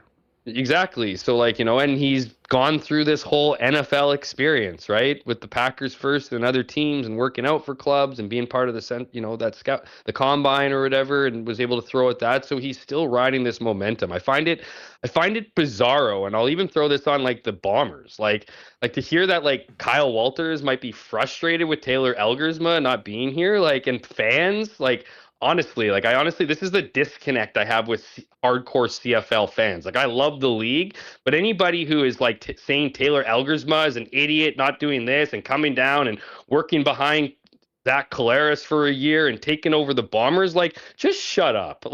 This is just the stupidest suggestion out there. This guy is pursuing an opportunity to play in the NFL. You might not believe he's good enough to play in the NFL, and you can recite all the players before him who tried. So what? That's like telling you not to leave your job for a better opportunity or pursue it. The CFL is going to be in this guy's future, whether the GM of the Winnipeg Blue Bombers is frustrated or not. And I don't mean to pick on Kyle for this, but I found it an interesting comment. Why pressure this guy? You're the one who drafted him. You knew the risk of the NFL. You knew all that stuff. And it only makes sense for me that he'd be doing this opportunity. Just because he's pursuing the UFL doesn't mean he's sticking his thumb at or ignoring the CFL. The CFL is going to be hungry to bring this guy. The CFL will be putting this guy on promotional materials before he even starts a game, I bet. So if I'm Taylor Elgersma, I'm treating my life and my opportunity here like anybody else who wants the best out of their life, and I'm pursuing this opportunity. He'll be in the CFL eventually. He's not an old player. To your point, he doesn't have doesn't have a ton of 4-down film. So this is an opportunity for him to pursue it, and eventually he'll come back to Winnipeg when he feels ready, right? And guess what? The Winnipeg Blue Bombers will be welcoming him with open arms, and it will take him time to develop in the CFL. It will take him time to prove he can be a quarterback. None of that has been proven, so he's still very much a work in progress, whether he's on that side of the border or our side of the border. So I just, if anything, I would just exercise some patience here for Canadians and root for a guy, especially if you're the Bomber fan base, to pursue an opportunity like this. And you know what? If it doesn't work out, he'll be in, he'll come to Winnipeg. He'll pursue that opportunity, and hopefully it works out. And we're talking about him as a Bomber, but I think at this point he's doing exactly what he should be doing, and I certainly wouldn't knock him for it. And then obviously Chris Streveler, one of the best guys out there, man. And it really is. It's easy to say he's one of the nicest guys or best attitudes and, great teammate. And you hear that a lot about players who retire. But this is just he's the epitome of a great teammate. I always appreciated his energy. Obviously, when he came to Winnipeg, he came on the scene pretty quickly. He was a guy who got to was thrown into the fire early on, as a starter. Like, I think he was one of the first guys to start out of college. He was brought into Winnipeg by Paul LaPolice and, was given a shot again early on and was able to really carve out a real role and impact for a backup quarterback, right? Like, he brought it every game. And it's not even exaggerating to say, to proclaim that this guy would have died on the football field for his teammates, because I honestly think he would have, and he would do anything for his team. He played through injury, obviously, cemented his legacy here in Winnipeg at the Grey Cup celebration in the parade with the fur coat and whatever, and then went out and had a really cool run in the NFL, right? And fans got to enjoy him here, and then he came back, and it was like he never left, right? He'd been gone for years. The Bombers had continued to go to Grey Cups, obviously didn't have the same success, losing, a handful or a couple there before he returned. But, it was like he never left, despite being on a team that really didn't, had obviously several guys from that championship team, but had turned over in recent years. And guys didn't really, a lot of guys, even like a Zach Collaros, didn't really know a Chris Streveler, right? Like, knew him in the 2019 season and obviously bonded and developed a friendship. But even their friendship, grew in these few years. And then to come back and do, bring that energy back to Winnipeg, and to get injured, right? Like, tear his knee and then come back and be ready for the season. Like, I'm not surprised, but I'm a little bit surprised that he's not giving it another shot, but I understand it, right? It would have been borderline crazy to go through all that again, right? He's got a young family, he's got priorities, business, ventures that he's running and is a part of. So there's lots of life for Chris Streveler to live, but man, he lived life every single day he was here, and it was just such an awesome guy to be around and a great energy. Like I said, I used to marvel, after several of his his scrums with reporters, in just the perspective that he had, just the energy they took. He's a salt of the earth guy. He's a hard worker, and he's an example for anybody who wants to be a good person and lead a life of integrity. And I think his exit from football will be a closing of a chapter here in Winnipeg, but certainly one worth celebrating and honoring for a guy who, in all reality, Huss was never a starting quarterback in Winnipeg, but certainly was number one in a lot of people's hearts. Yeah, well said. An absolute warrior, the consummate teammate, and a guy that connected with fans in a way that was unlike most of his contemporaries. And it would have been so cool if he was still around here afterwards. Like, I would have loved to have seen him, in the booth, doing, being around. But he does have some things. We're going to hopefully get him on this week and talk to him about what's next for him. But I guarantee you, I hope that he will be a regular visitor back to Winnipeg during football seasons. And I'm pretty sure he won't have to be reaching in to buy himself a beer. That is for sure. Hammer, great stuff. Enjoy the week. We will talk to you next week, and I'll look forward to getting it on again with you a week Wednesday in our next poker tourney here on WST. Have a great one, pal. Yeah, always a pleasure, my friend. Also a shout out to, not to do him dirty, but Drew Wolotarski also retiring. Obviously another guy who was not far behind and was super close friends with those guys were homies like from day one. Yeah, so obviously went to Hamilton in his final season, but he's doing, he's having a party here next month in Winnipeg as like a last shebang. I think he's doing a concert of some. So he was another great guy who always had time for media.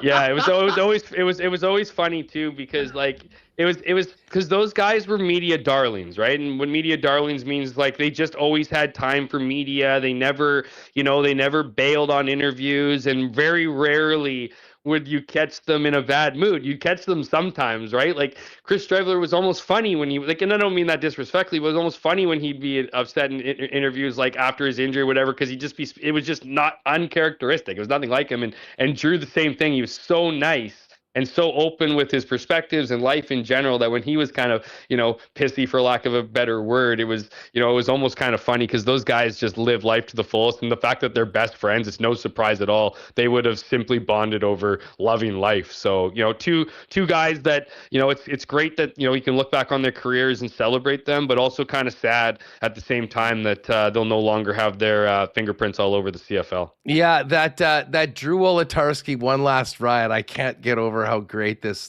poster is for the event of him walking down the highway into the mountains with his guitar. But if you do want to he's attend, heading out west. I think he's heading out west. I think he was saying he's heading out that way. That's why he's making you know what? his way He through seems Winnipeg. like a dude that would settle out there. For sure. April 11th at the Tap House, Osborne Tap House in Osborne. 112 Osborne. Doors open at 6, and the music is from 7 to 9 p.m. So mark that down, fans of Drew Wolodarski. He used to have him banging at Earl's back in the day. So why not one last ride? Hammer, have a great one, man. We'll talk to you soon. Yeah, guys, have a great week. Talk to you next week. Appreciate it. All right, we have much more to get to. Big opening weekend for the Blue Jays.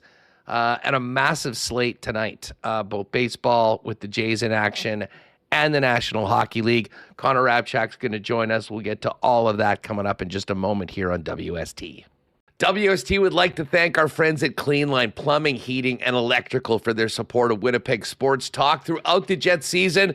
When we're doing the Winnipeg Jet lines, we do it with the gang at Cleanline, who are the leaders in Winnipeg residential and commercial plumbing, heating, and electrical services. Your one-stop shop with over 40 years of experience. And like the captain, Adam Lowry, has the back of his teammates, Cleanline has yours with 24/7 emergency services. So when you're in a jam at any time of the day, Cleanline has you covered. 204-500-2001 is the number. Write that one down, 204-500-2001 for 24/7 emergency services from the official plumbing service of the Winnipeg Jets. You can find out more online at cleanline.ca. Well, it's time to get ready for spring with our friends at Royal Sports, Winnipeg's sports superstore, family-owned and operated for over 50 years. And as we get the snow out of here, it is time to get back on the pitch. Royal is the soccer headquarters in town with more boots than you've ever seen. Not to mention great soccer merch from teams and nations around the world. Of course, we got baseball and slow pitch season coming up. They'll get you ready with gloves, bats, everything you need to dominate on it. Of course, they've still got hockey gear, snowboarding gear for those of you making the trip out for spring break, and the best selection of licensed merchandise for fans of the NHL, National Football League, NBA, and of course, Major League Baseball with Blue Jays season just around the corner. Royal Sports, 750 Pembina Highway. You got to see it to believe it. Get down there today and make sure to follow them on Instagram at Royal Sports Winnipeg for the latest merchandise drops and sale information. We still do have plenty of games to get to for the Winnipeg Jets season, and with many on the road, no better place to get together with your gang to watch the squad than your local Boston Pizza. Ice cold schooners, world famous BP wings, gourmet pizzas, and of course, Winnipeg Jets pick a player contest where you can win great prizes from BP every time the Winnipeg Jets score. So for the next game or the big game on the TV, head on down to Boston Pizza at your local BP location. Buckle up, and of course, if you are staying at home, you can get the great taste of Boston Pizza by ordering online at bostonpizza.com.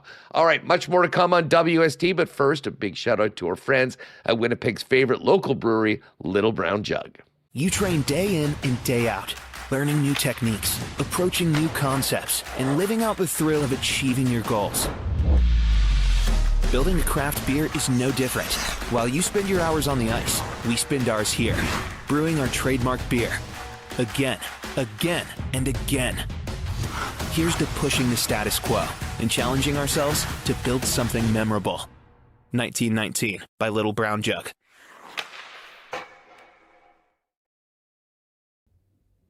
All right, let's continue the program and welcome back after a great edition of Sunday Live coming off a big win Saturday night. Connor Rabchak, you can check that, of course, every Sunday, 9 a.m. here on Winnipeg Sports Talk, and available afterwards if you don't catch it live. Connor, how was your weekend? What's going on?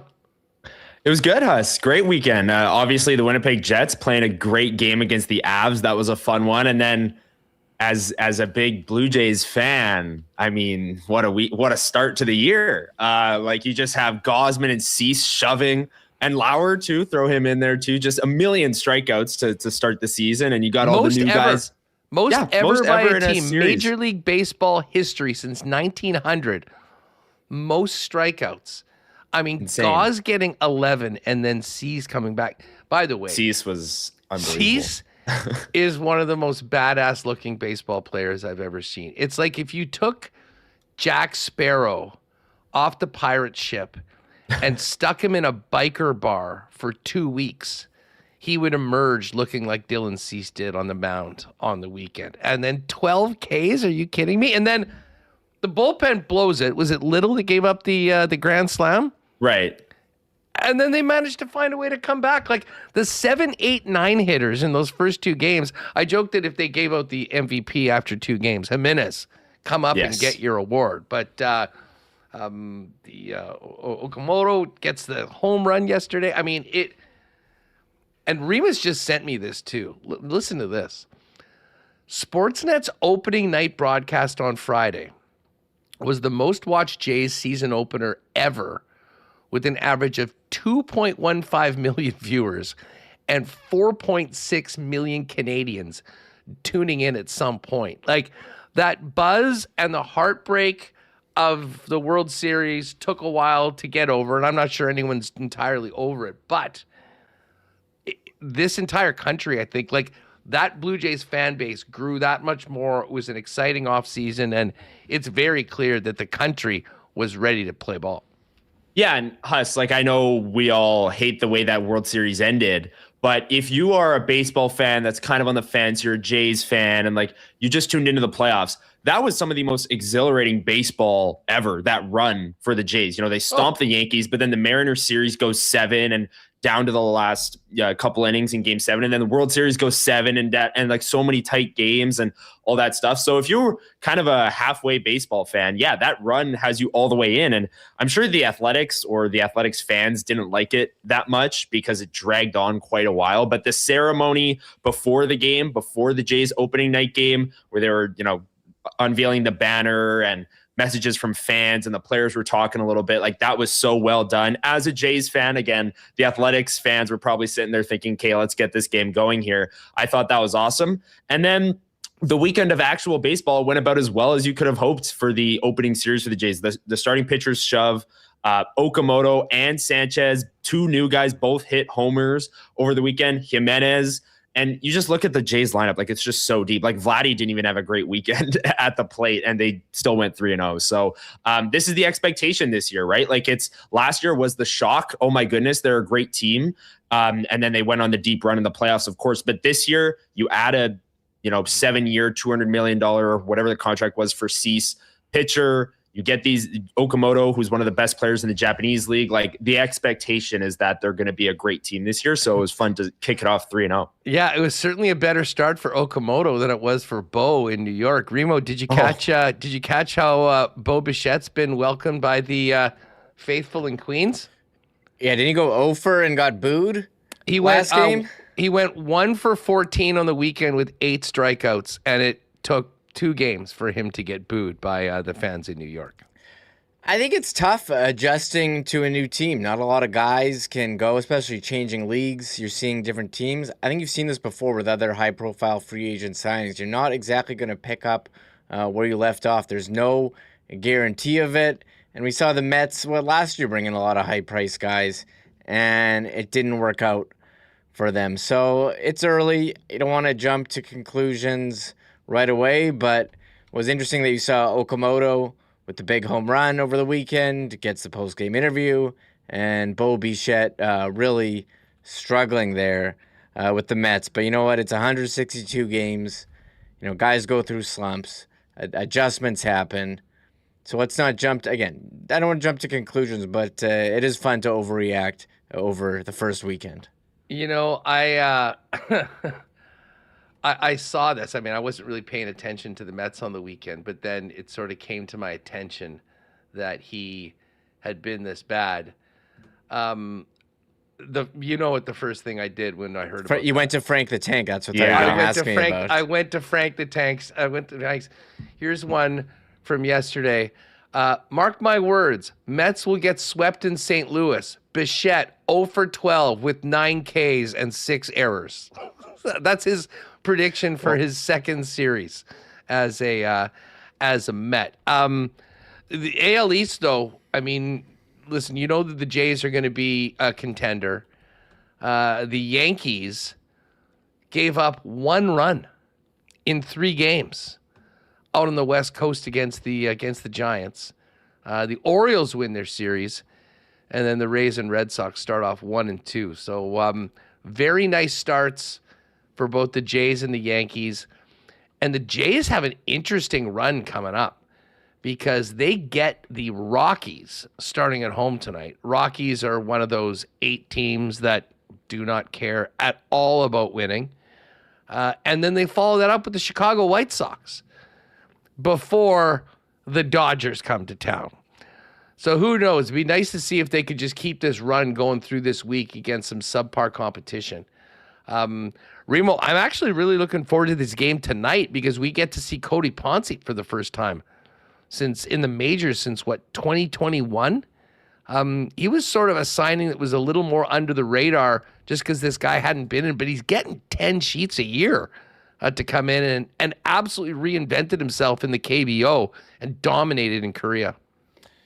Yeah, it's funny. $10 million a year is like below average for a starter. Like if you can take the ball every 5th day, you're getting paid pretty well, and had a lot of innings last year in the KBO, 180. And we talked last week, that's something the Blue Jays value in durability. You've seen it with Gaussman, you've seen it with Dylan Cease. Cease is automatic as well, touch wood.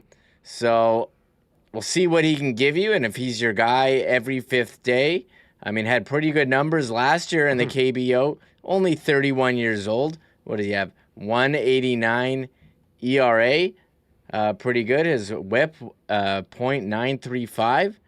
So sure, let's see how this guy does, and you know what an opponent to have for your first one. The Rockies, who had like all-time worst run differential last year. Like they're not even trying to put on a competitive product on the field. So it should be, I don't want to say guaranteed win night for the Jays. We'll look at the cool bet odds later. Yeah. But, adjusted run line might be on the on deck for today.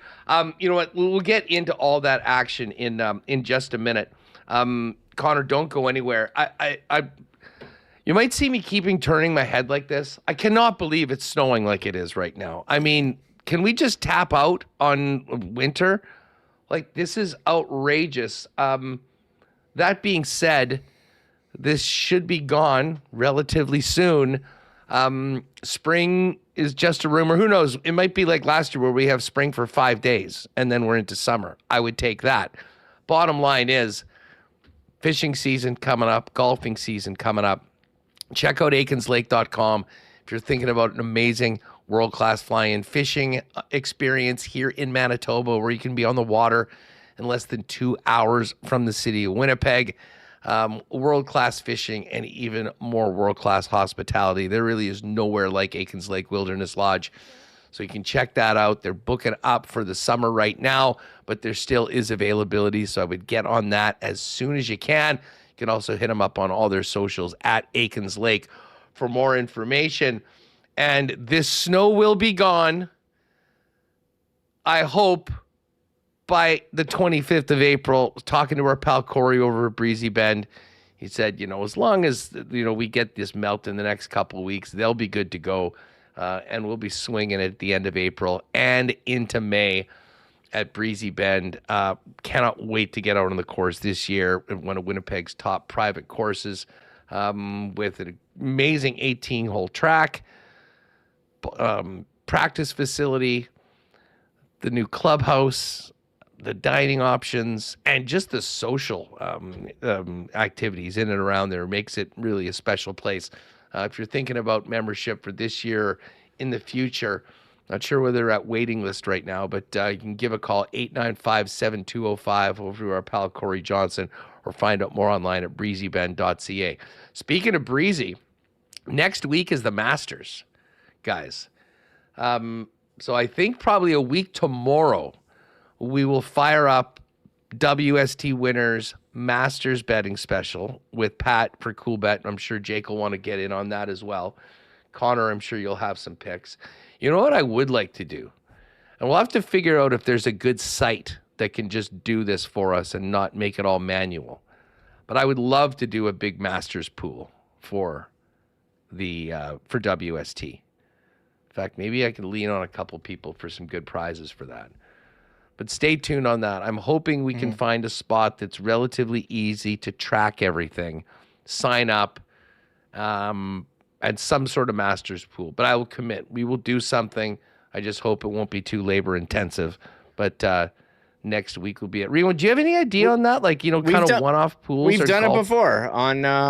We did it on Office Pools a couple of years ago. Office Pools can do it? Okay, perfect. They did it. I've done it on there. I've used this website as well, runyourpool.com. I've used that one, but Office Pools was pretty... I didn't know whether we used it for golf. I knew we used it for some other sports, but I didn't know whether there was golf capabilities. But they have Masters, so we could for sure do it on there. You know what? For you golf nuts, I think I might... I know our pal Eric Johnson from TaylorMade, couple years ago when we did this, gave us some nice stuff. So maybe we'll get some cool golf pricing if we can make it happen and get them on board for it as well. But yes, Masters next week.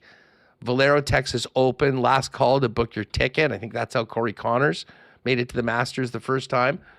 So we will definitely get that going for next week.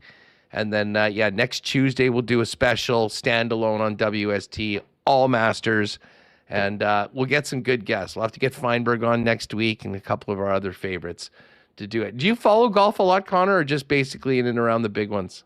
Yeah, in and around the big ones, like the Masters, of course. I would consider myself a casual golf fan. On the weekends I'll throw it on, but if you're sitting here asking me for picks for next week's Masters, I got nothing. I'll play with my friends and stuff, but in terms of watching golf, not really there. But golfing in the summer, I got to get out to Breezy, man. I was just about to say, and you're out in that neck of the woods as well. So we will definitely make that happen. It'll be for sure.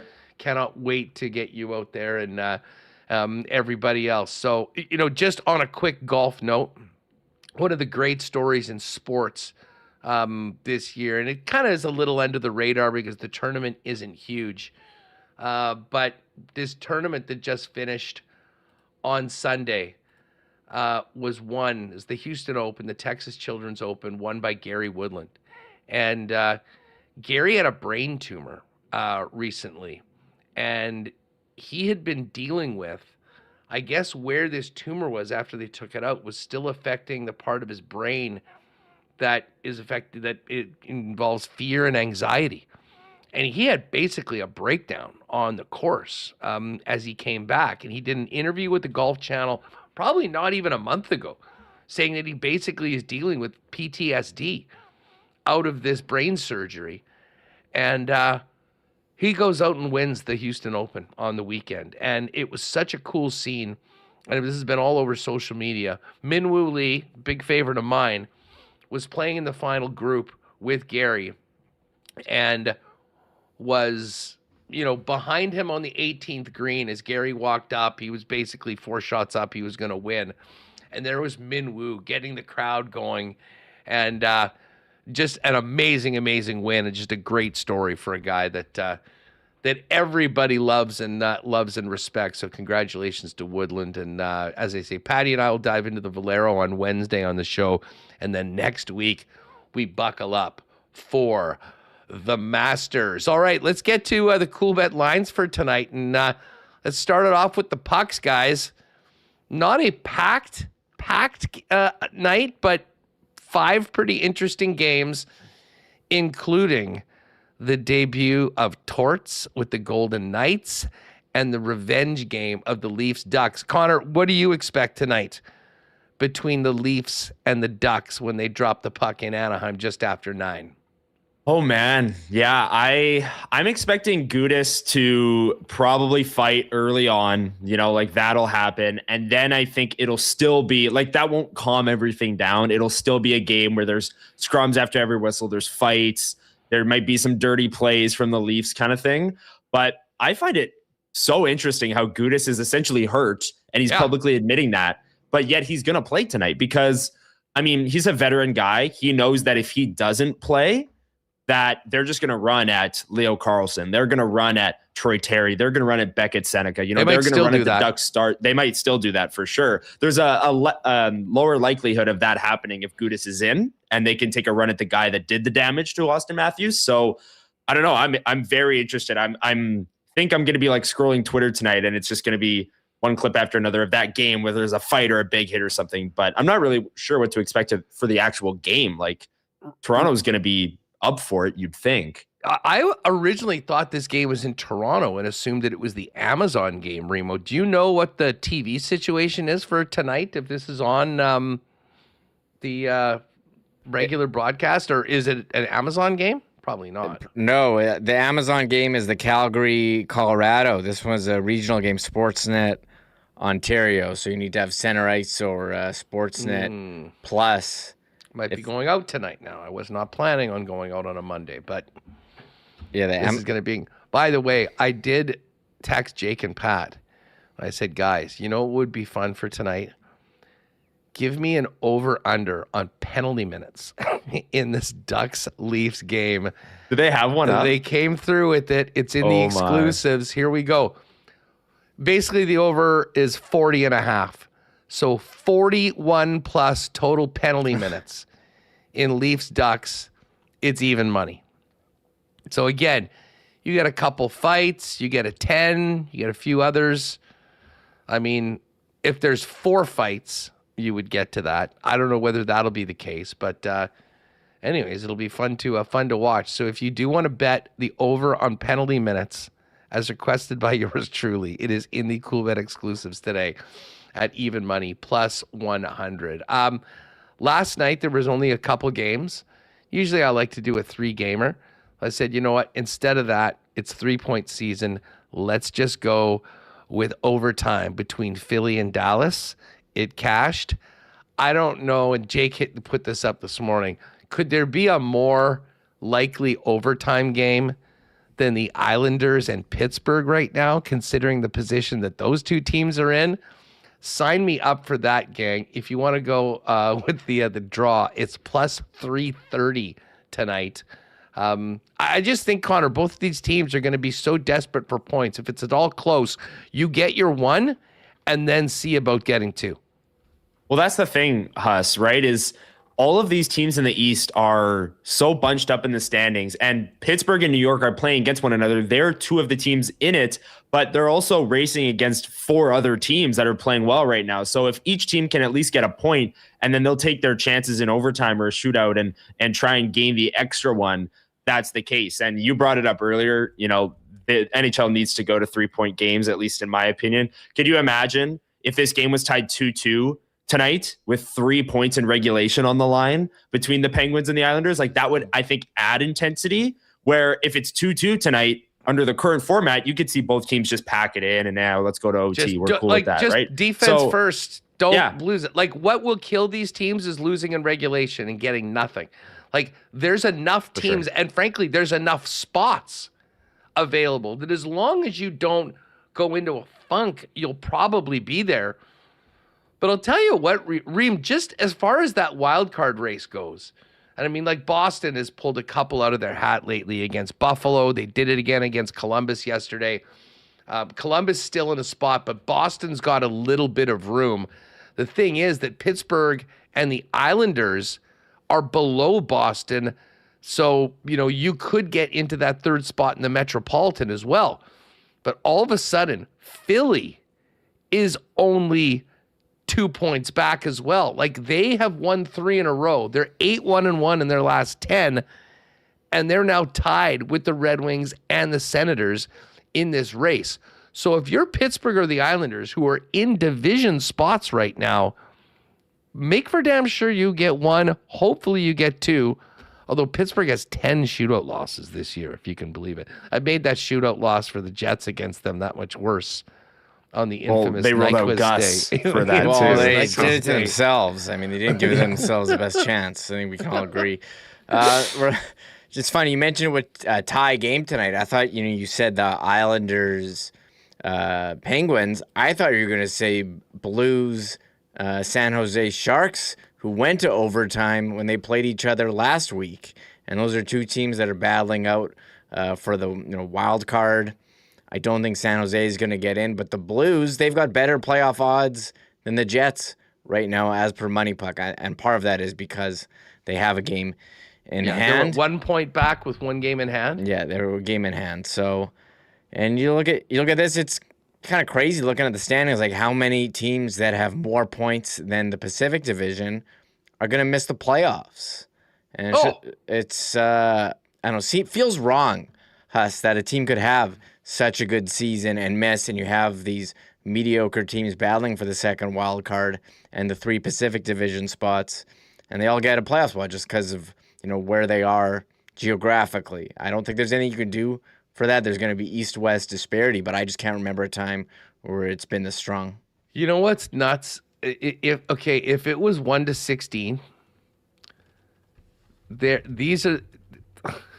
if it was 1-16, the first round would be Colorado playing Edmonton. Vegas would be out of the playoffs. Utah would be out of the playoffs. Nashville would be out. Let me just count this. 1, 2, 3, 4, 5, 6, 7, 8, 9, 10, 11. It would be 11 Eastern teams and 5 West teams. That's like, there's people out there who'd be like, give us 1-16. I know they did that years ago, but I don't think that will ever come back. Just with travel. It's fun to discuss. I'm not here banging the drum. It's got to be 1-16. But if there ever was a year to be like, the way that we're doing this is really dumb, and we want to reward teams who are having good regular seasons, this would be the year. But I think it's just tough. I mean, we've seen that for years with the Southeast Division gifted, the 3rd seed in the Eastern Conference in the early 2010s when the Jets were in that division. I do love this exercise though. How would you feel about these first round matchups? They're probably better than the same stuff because it's getting repetitive. Kings Oilers every year. It's terrible. Oh God, there's still an outside chance that happens. By the way. Yeah. So Avalanche Oilers would be 1-16. Great. 2-15 would be a rematch of last night, Dallas Philly. 3-14 would be Tampa Bay Anaheim. 4-13 would be Ottawa Carolina. The 5-12 series would be Buffalo Detroit.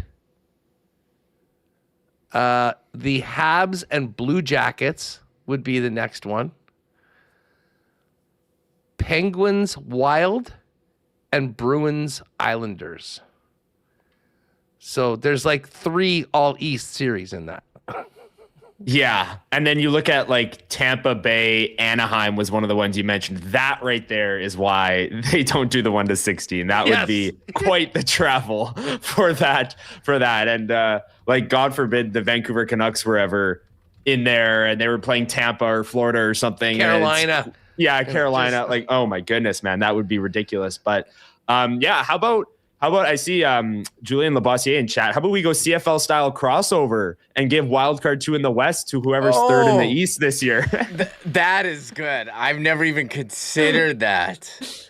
Yeah. Love it. The commissioner should almost step in. Now, hey, Jets still have an outside chance to get it, so I wouldn't want them to lose out. But there's definitely some merit to that. All right, let's roll through these games. Penguins at Islanders. Islanders -130. Pittsburgh +110. I'm taking a 60-minute tie +330 on that one. And then we can look in at these other games. Calgary's in Colorado to take on the Avs. Calgary's playing hard every night. There's no quit in that team. Avalanche, we'll see whether they can get back. They're minus 370 favorite and minus 147 on the puck line. The Maple Leafs and Ducks, the number we care about is penalty minutes. That's in the exclusives. But Anaheim minus 189, Leafs plus 158. Blues and Sharks is a pick'em in the Shark Tank. St. Louis red hot right now. And the debut of Torts with the Vegas Golden Knights against Vancouver. Vegas minus 345 and minus 141 on the puck line, I should say. I have put in a ride with Huss for tonight. It is up in the combo cards. We are taking the Ducks money line, the Blues money line, and Vegas over Vancouver by 2. Nice boost from the fellas too. That goes from plus 402 to plus 463. So that is up there in the combo cards right at the top. And as far as the baseball goes today, Connor, Blue Jays are back. Minus 294 favorites over the lowly Rockies. The run line's minus 128. But as I mentioned earlier, I'm almost here for alt lines on this game. Minus to win by 3 plus 117. To win by 4 plus 178, and to win by 5 plus 260. It's certainly possible that this is the first of 3 ass kickings for the Toronto Blue Jays. It's very possible. And you mentioned it earlier. The Rockies are one of the 8 to 10 teams in baseball that do not care. They do not spend money. They trade away all their good players and et cetera, et cetera. And their record at the end of every single season reflects that they do not care. And look, you look at some of the exclusives on Coolbet as well. The Jays to sweep the series against the Rockies are plus 160. So that's for them to win all 3 of these next 3 games. That's an interesting one, considering they're minus 300 tonight. And then I think it's Scherzer tomorrow, if I'm not mistaken. And then I think it might reset in the order. They might be like Gausman at the end of it. I'm not sure the pitching schedule for the Jays, but I mean, it's the Rockies. Like, it shouldn't really matter no matter who the Jays are throwing out there as starting pitcher. But yeah, a lot of these exclusives that Coolbet has up is interesting. Cody Ponce to record 6 strikeouts and the Jays to win tonight, plus 150. If you think there's some mojo here with all the strikeouts that this starting pitching rotation is racking up over the weekend, that's interesting. Kazuma Okamoto to record 2 bases and the Jays to win, that's plus 275, excuse me. And then there's a few other ones if you think Vladdy or Barger are going to have a big night as well. Love the Okamotive. And just while we're doing the Cool Bet segment, I'll tell you a funny story from the opener. I thought that the title of that bet was so funny, the Okamotive, that I would run with that. And so I bet that for the first game. So he had a walk, then he had his first hit, but he was only at 1 total base. Right. I think I was the one person happy about the meatball that Hoffman served up so that he was able to get his second hit in the bottom of the 9th and then win the game. So that one did cash for the opening game. And he, of course, had his first homer yesterday. So that could be a faithful one.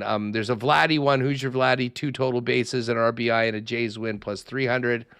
And Bam Bam Barger to hit a home run, and the Jays to win plus 700. So yeah, I gotta say, Huss, it was way too soon for Hoffman to be serving up meatballs for anyone other than your sake. Way too soon. Yeah. PTSD kicked in immediately, man. Listen, for sure. But they won the game. And then, I mean, it was the other. Was it Little that got rocked big time last year in the playoffs? Well, and then Fluharty was in this last game, though, and he got the hit twice on comebackers. So he had to, like, Little came in cold in a bad spot the other day. But still, he gave up a grand slam. Like, that wasn't great. But Little in the playoffs last year also got rocked. So they chipped away. They chipped away at it and got it done. So listen, fun exclusives that are up right now if you just want something in and around the Jays game. But I'm going to do a 3-gamer. I meant to bet the Royals right off the bat. They have their home opener going right now, which I'm going to watch it when this game is over. But we'll go maybe run line Jays. Remo, how about your Mariners Can they hand the Yankees their first start of their first loss of the season? I'd really appreciate that. All Jays fans would. Who's pitching for that? It's Castillo against a young guy. I wasn't familiar. The new guy on the Ryan Weathers. Yeah, Ryan Weathers. I think he came over from maybe the Marlins last year. I'll tell you right away. Yeah, Castillo's not as good as he was a couple of years ago. But one thing about Seattle is they put up a lot of runs this year. The bats certainly working over the weekend. So, it's baseball. They're not going to win. Yeah, Marlins. Every game. So, if it's not the top guy, yeah, maybe a cork up. But the Yankees, they're a pretty good team. But, one run allowed over the weekend. Pretty absurd start to the season for them. Yeah, no doubt about it. Well, we'll lock that in. Hopefully the Royals can get it done early, and then we've got some Seattle action put up later on. 8-0 on the new NBC Sunday Night Baseball last night. I don't know if you caught that. I did catch that. I was quite impressed that great broadcast. NBC. They do such a good. Who's calling it? I actually have no idea who it was. Jason Benetti, I think, is the. But I'm like, there's all these new guys now. I'm not familiar with some of the big names like Joe Davis is the Fox guy. Yeah. I come from the days of Joe Buck when he was calling Fox, and Sunday Night Baseball for so long it was Joe Morgan and John Miller. It was so great. Sunday Night Baseball. It's different now. They got the Apple broadcast too. Friday night Seattle was on there, and we had the Netflix game as well, which got heavily criticized. So it's a new world. Jameis serving up hot dogs afterwards. That was nice. Yeah, so that was a good one. One thing we haven't touched on before we go is how great ABS has been with the ball. It's amazing with the ball strike. I love challenges. it so much. It's awesome. And first rage ejection due to ABS yesterday in the Tigers. You hear the game. call on that? He's arguing with the robots. So funny. So good. Sometimes I'm like, it shouldn't be up to the players to make the decision that the umpire was wrong. And I think the margin for error on some of these is like inches, like a ball or a strike. So it is kind of nice to have it go to the computer. But there is some skill there. Like you saw Eugenio Suarez challenging 2 in a row on CB Buckner over the weekend. You saw like Randy Arozarena, challenge a ball. He was so sure he started walking to first base, and there's a lot of swag involved in these challenges, a lot of confidence from whoever it could be the player at the plate, the catcher, or the pitcher. And you want to see who's got the best eye, and these guys are so talented that they can, overrule an umpire. So the rules right now is that you get 2 challenges per 9-inning game. If the challenge is successful, the team keeps the challenge. If the call stands, the challenge is lost. How do we think, like you get 2 right now? Yeah. I'm willing to bet if it's not next year, 2 years from today, opening day of 2028, it's at least double that, if not maybe 5 a game. It doesn't take that long. I don't know. If you're gonna do that, you might as well just let the AI just be the umpire. Oh, I'm here for it. I mean, Major League Baseball umpires have been they don't need him for ball strikes. They really don't. They really don't. It'd be better. It'd be more fair. You wouldn't. It'd be quicker. Be all that. Boom. Here's the way it is. And they're just, keeping the game going. Here's your ball. Oh, safe at home plate. Yes, great. But you don't have to worry about it. It has been highly entertaining, though, this challenge. So I think people like, cheering when the umpires get it wrong. And yeah. It's so, I got to say, it's like impossible. I mean, some of these balls are moving 100. Like, this is another reason for the robot umpires that the balls are moving 100 miles an hour. Like, these guys are calling balls on a pitch that's down the middle that we've seen happen, a couple times. Dude, the second day of spring training, that Pirates game was the funniest. I think they had 4 challenges in the first inning, and they were all like Like not even Blatant. just grabbing a corner, like in. Yeah. And like, I don't know. I do think it being at 2 is great because at least as a Blue Jays fan, you have Alejandro Kirk behind the plate, who's one of the best framing catchers in the league. That's a skill. And like, if you just go fully to 5 challenges in a game, then every single time batters are just going to be tapping their head. Like there's a little, I think 2 is a good balance where like the A's, you could tell for the first 5 innings weren't challenging to save it, but then late in the game, they're challenging. Like, I think it's good the way it is, I think. No, you do need to have it. And that's why I think, was it in the second game, Vlad challenged one like in the second inning.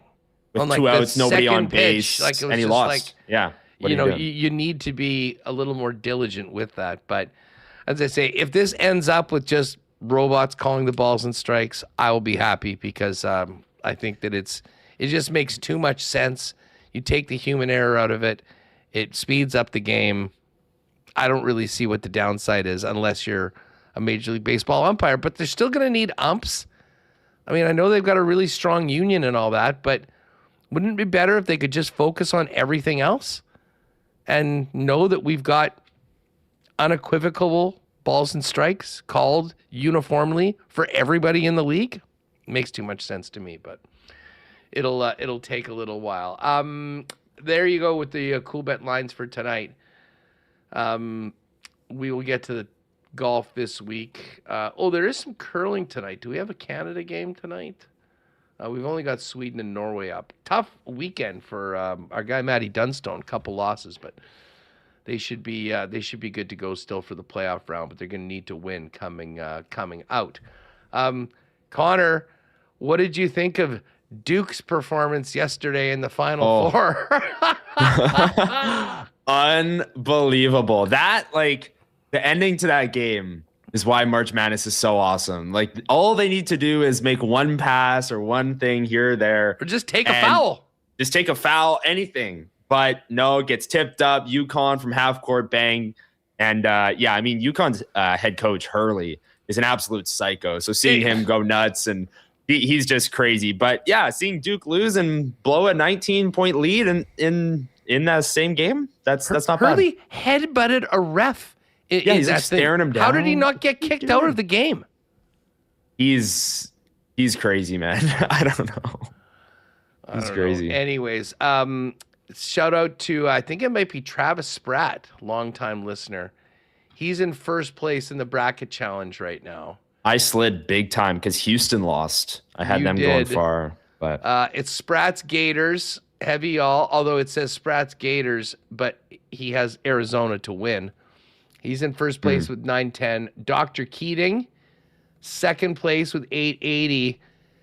They both have Arizona to win, and Pat Gregoire, third place with Michigan at 870.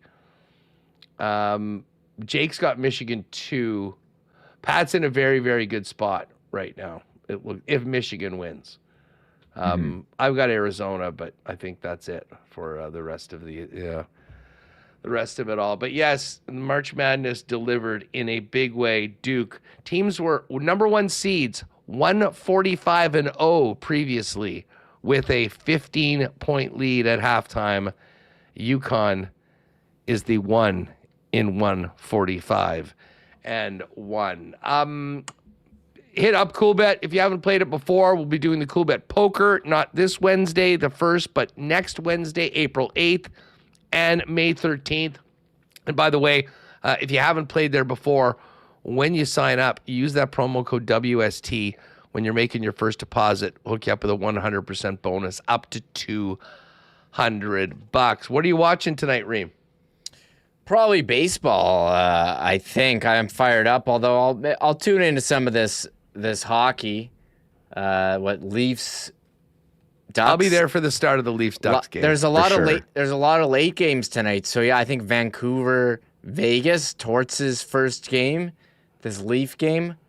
I'll probably be tuning into the late games, but also just baseball. It's on all the time. Got the MLB TV. Got multiple TVs. My fantasies fully underway.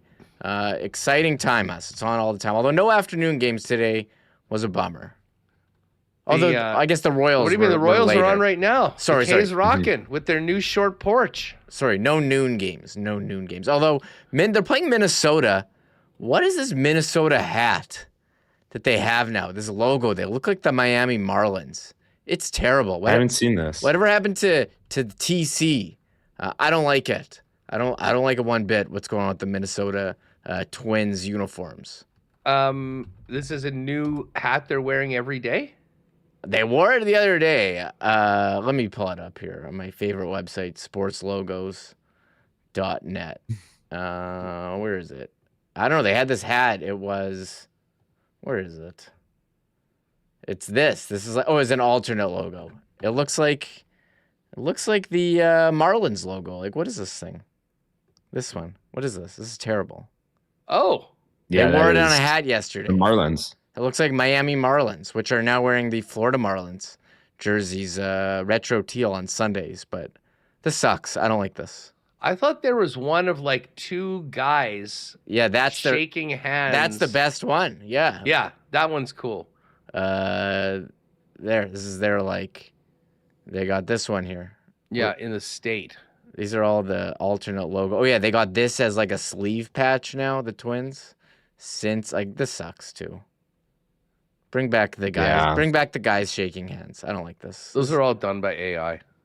Well, it's trying to be like simple, like and modern and minimalistic. Minimalist instead of just going all out. Make a nice looking logo. What is that here. W there? Washington Nationals. Oh, that's what they're using now. Just the very. No, I think this is like the original Washington Senators. Oh, I got you. Or original, not the current Nationals. Oh yeah, sorry. I see Royal Sports Greg. He would know about hats. Oh yeah, he'll have takes. He'll have takes. He's in the chat. They have worn this for their third year. It sucks. I don't like it. I don't care if it's the third year. I don't watch a lot of baseball. Twins Is back though. Jay, speaking of Royal, get down there. I love going to Royal at the start of baseball season because. I mean, they do so much work with New Era. They usually have a wall up with all of the just new gear. This is the time to get a new Jays lid or whatever your team you'd like to follow. And there is some good stuff, but nothing like a fresh new lid for the start of this year. You know where to pick them up. Royal Sports, 750 Pembina Highway. All right, we've gone long. We should get this pod up. People are going to want to be listening to it. Huge thanks to John Shannon. Jeff Hamilton, Connor, Michael Remis, all of you for being a part of the show today. Of course, all of our sponsors that make Winnipeg Sports Talk happen each and every day. Tomorrow, do we have Ken tomorrow, Remo, did you say? Yes, Ken is in... Ken from Chi-Town. Chicago. He was there asking questions today about their trip to Wrigley. We didn't even get to the first pitch. Yeah, we didn't even get to it. We were speaking so much about the games and the playoff race, we forgot to talk. That was a pretty cool moment. I mean, a bunch of the players coming out with Taves and the man himself, Jonathan Taves, throwing the first pitch out at Wrigley, and then Helly and Kyle Connor getting celebrated for their gold medal. Yeah, wearing a Ryan Dempster jersey, Canadian pitcher, pitch for the Cubs, and even Dempster tweeted, "Hey, someone sign that jersey." So, I mean, really cool moment. And I mean, what a legend in Chicago throwing at the first pitch. And here they all are now. And it was cool to see Hellebuck and Kyle Connor get recognized on the Jumbotron during the game as U.S. Olympic gold medalists. Like Connor Hellebuck, anywhere he goes now, he's a household name, more so than in the past. Did you see what happened when he got put on? Do you have that video? I can, but I don't know if I can show it because I don't have express written consent from Major League Baseball to show the. But it's that's. I don't think MLB is going to give us a YouTube strike for showing Hellebuck chugging a beer. It was part of the Cubs marquee broadcast. I don't have express written consent. I might need a fan video, Can we get express written consent? How does one go about getting that? Here's the picture that they showed on the Jumbotron of Hellbuck and Connor. Connor had an Ultra. Helly had a Bud Light. And when they held it on those guys for a little longer, Helly knew what to do. And just in that housed video it. too, Hellbuck like slams the beer, but it's not fully done. There must have been some foam at the bottom, and then he starts swinging it around. And if you look in like the bottom left, Velarde is like clapping, but like ducking the beer that Hellbuck is like throwing around. I'm like, what is going on here? But crazy stuff. Well, good on Helly is still certainly feeling the love south of the border for his for his gold medal performance. That's for sure. And again, pretty cool that a Chicago sports legend. There we go. Who's there? There's Eric Comrie. Who's right there behind him? There's Elias. Go back to that picture for a second. There's Velarde ducking out of the way. He's ducking at the.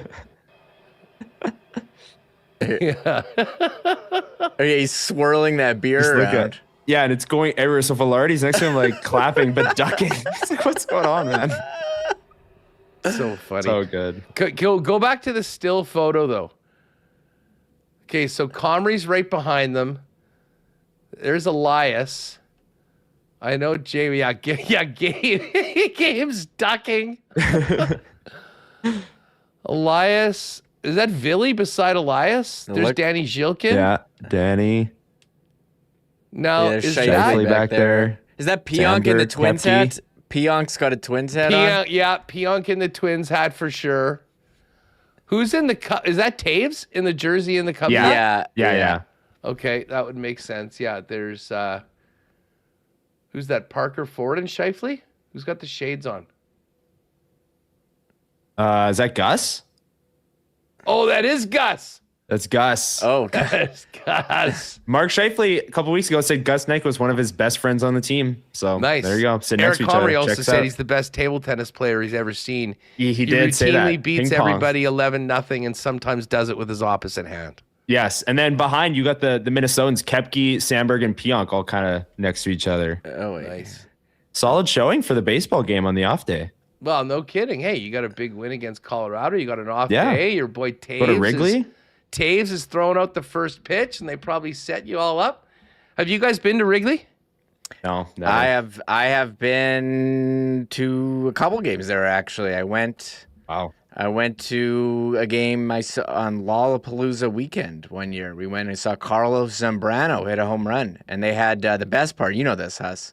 We got a hot dog, and they had that onion dispenser where you crank it and it slices the onions and it comes out. But yeah, it's like going back in time. Now they have like screens now. They didn't have those when I went, but I've been a couple times. So pretty cool. A cool area around there as well. I was there, in fact, somewhat of a historic night. I guess it's been now 3 players have done this since. Or actually, no. Randy Johnson has since. I was in Wrigley the night of August 5th, 2007 to see Tom Glavine get his 300th win. Oh. There you and go. we were sitting there thinking, like, you know what? There's not going to be a lot of players that get to 300 wins since then. And by my count, the only player since then to get a 300th win is Randy Johnson, who did it in 2009. But yeah, Wrigley, there's nothing like it. I mean, it's that Wrigleyville area, all the bars and everything around it, very, very cool. So, well, hopefully they had a good time yesterday. Didn't crush too many more beers. Had a good practice today and get ready to do it. We'll be all over tomorrow's Jets-Hawks game coming up 1 o'clock when we get going with WST tomorrow. Ken will join us from the Windy City, and we'll have the latest. We'll have the update on the Coolbet lines for tomorrow's game, kind of see whether they stay with the same lineup. Are there any changes? As well as recap everything that happens tonight in the National Hockey League, which probably will include some fireworks in Anaheim between the Ducks and the Leafs. Huge thanks to all the sponsors that make WST happen each and every day, and all of you for hanging out with us. Have a great evening. Enjoy Jays action, the NHL, and we'll see you tomorrow at 1 p.m. right here on Winnipeg Sports Talk. Oh, my God! Oh! Shut it down! Let's go home! Thanks for tuning in to Winnipeg Sports Talk Daily. Make sure to subscribe on YouTube and your favorite podcast feed at winnipegsportstalk.com.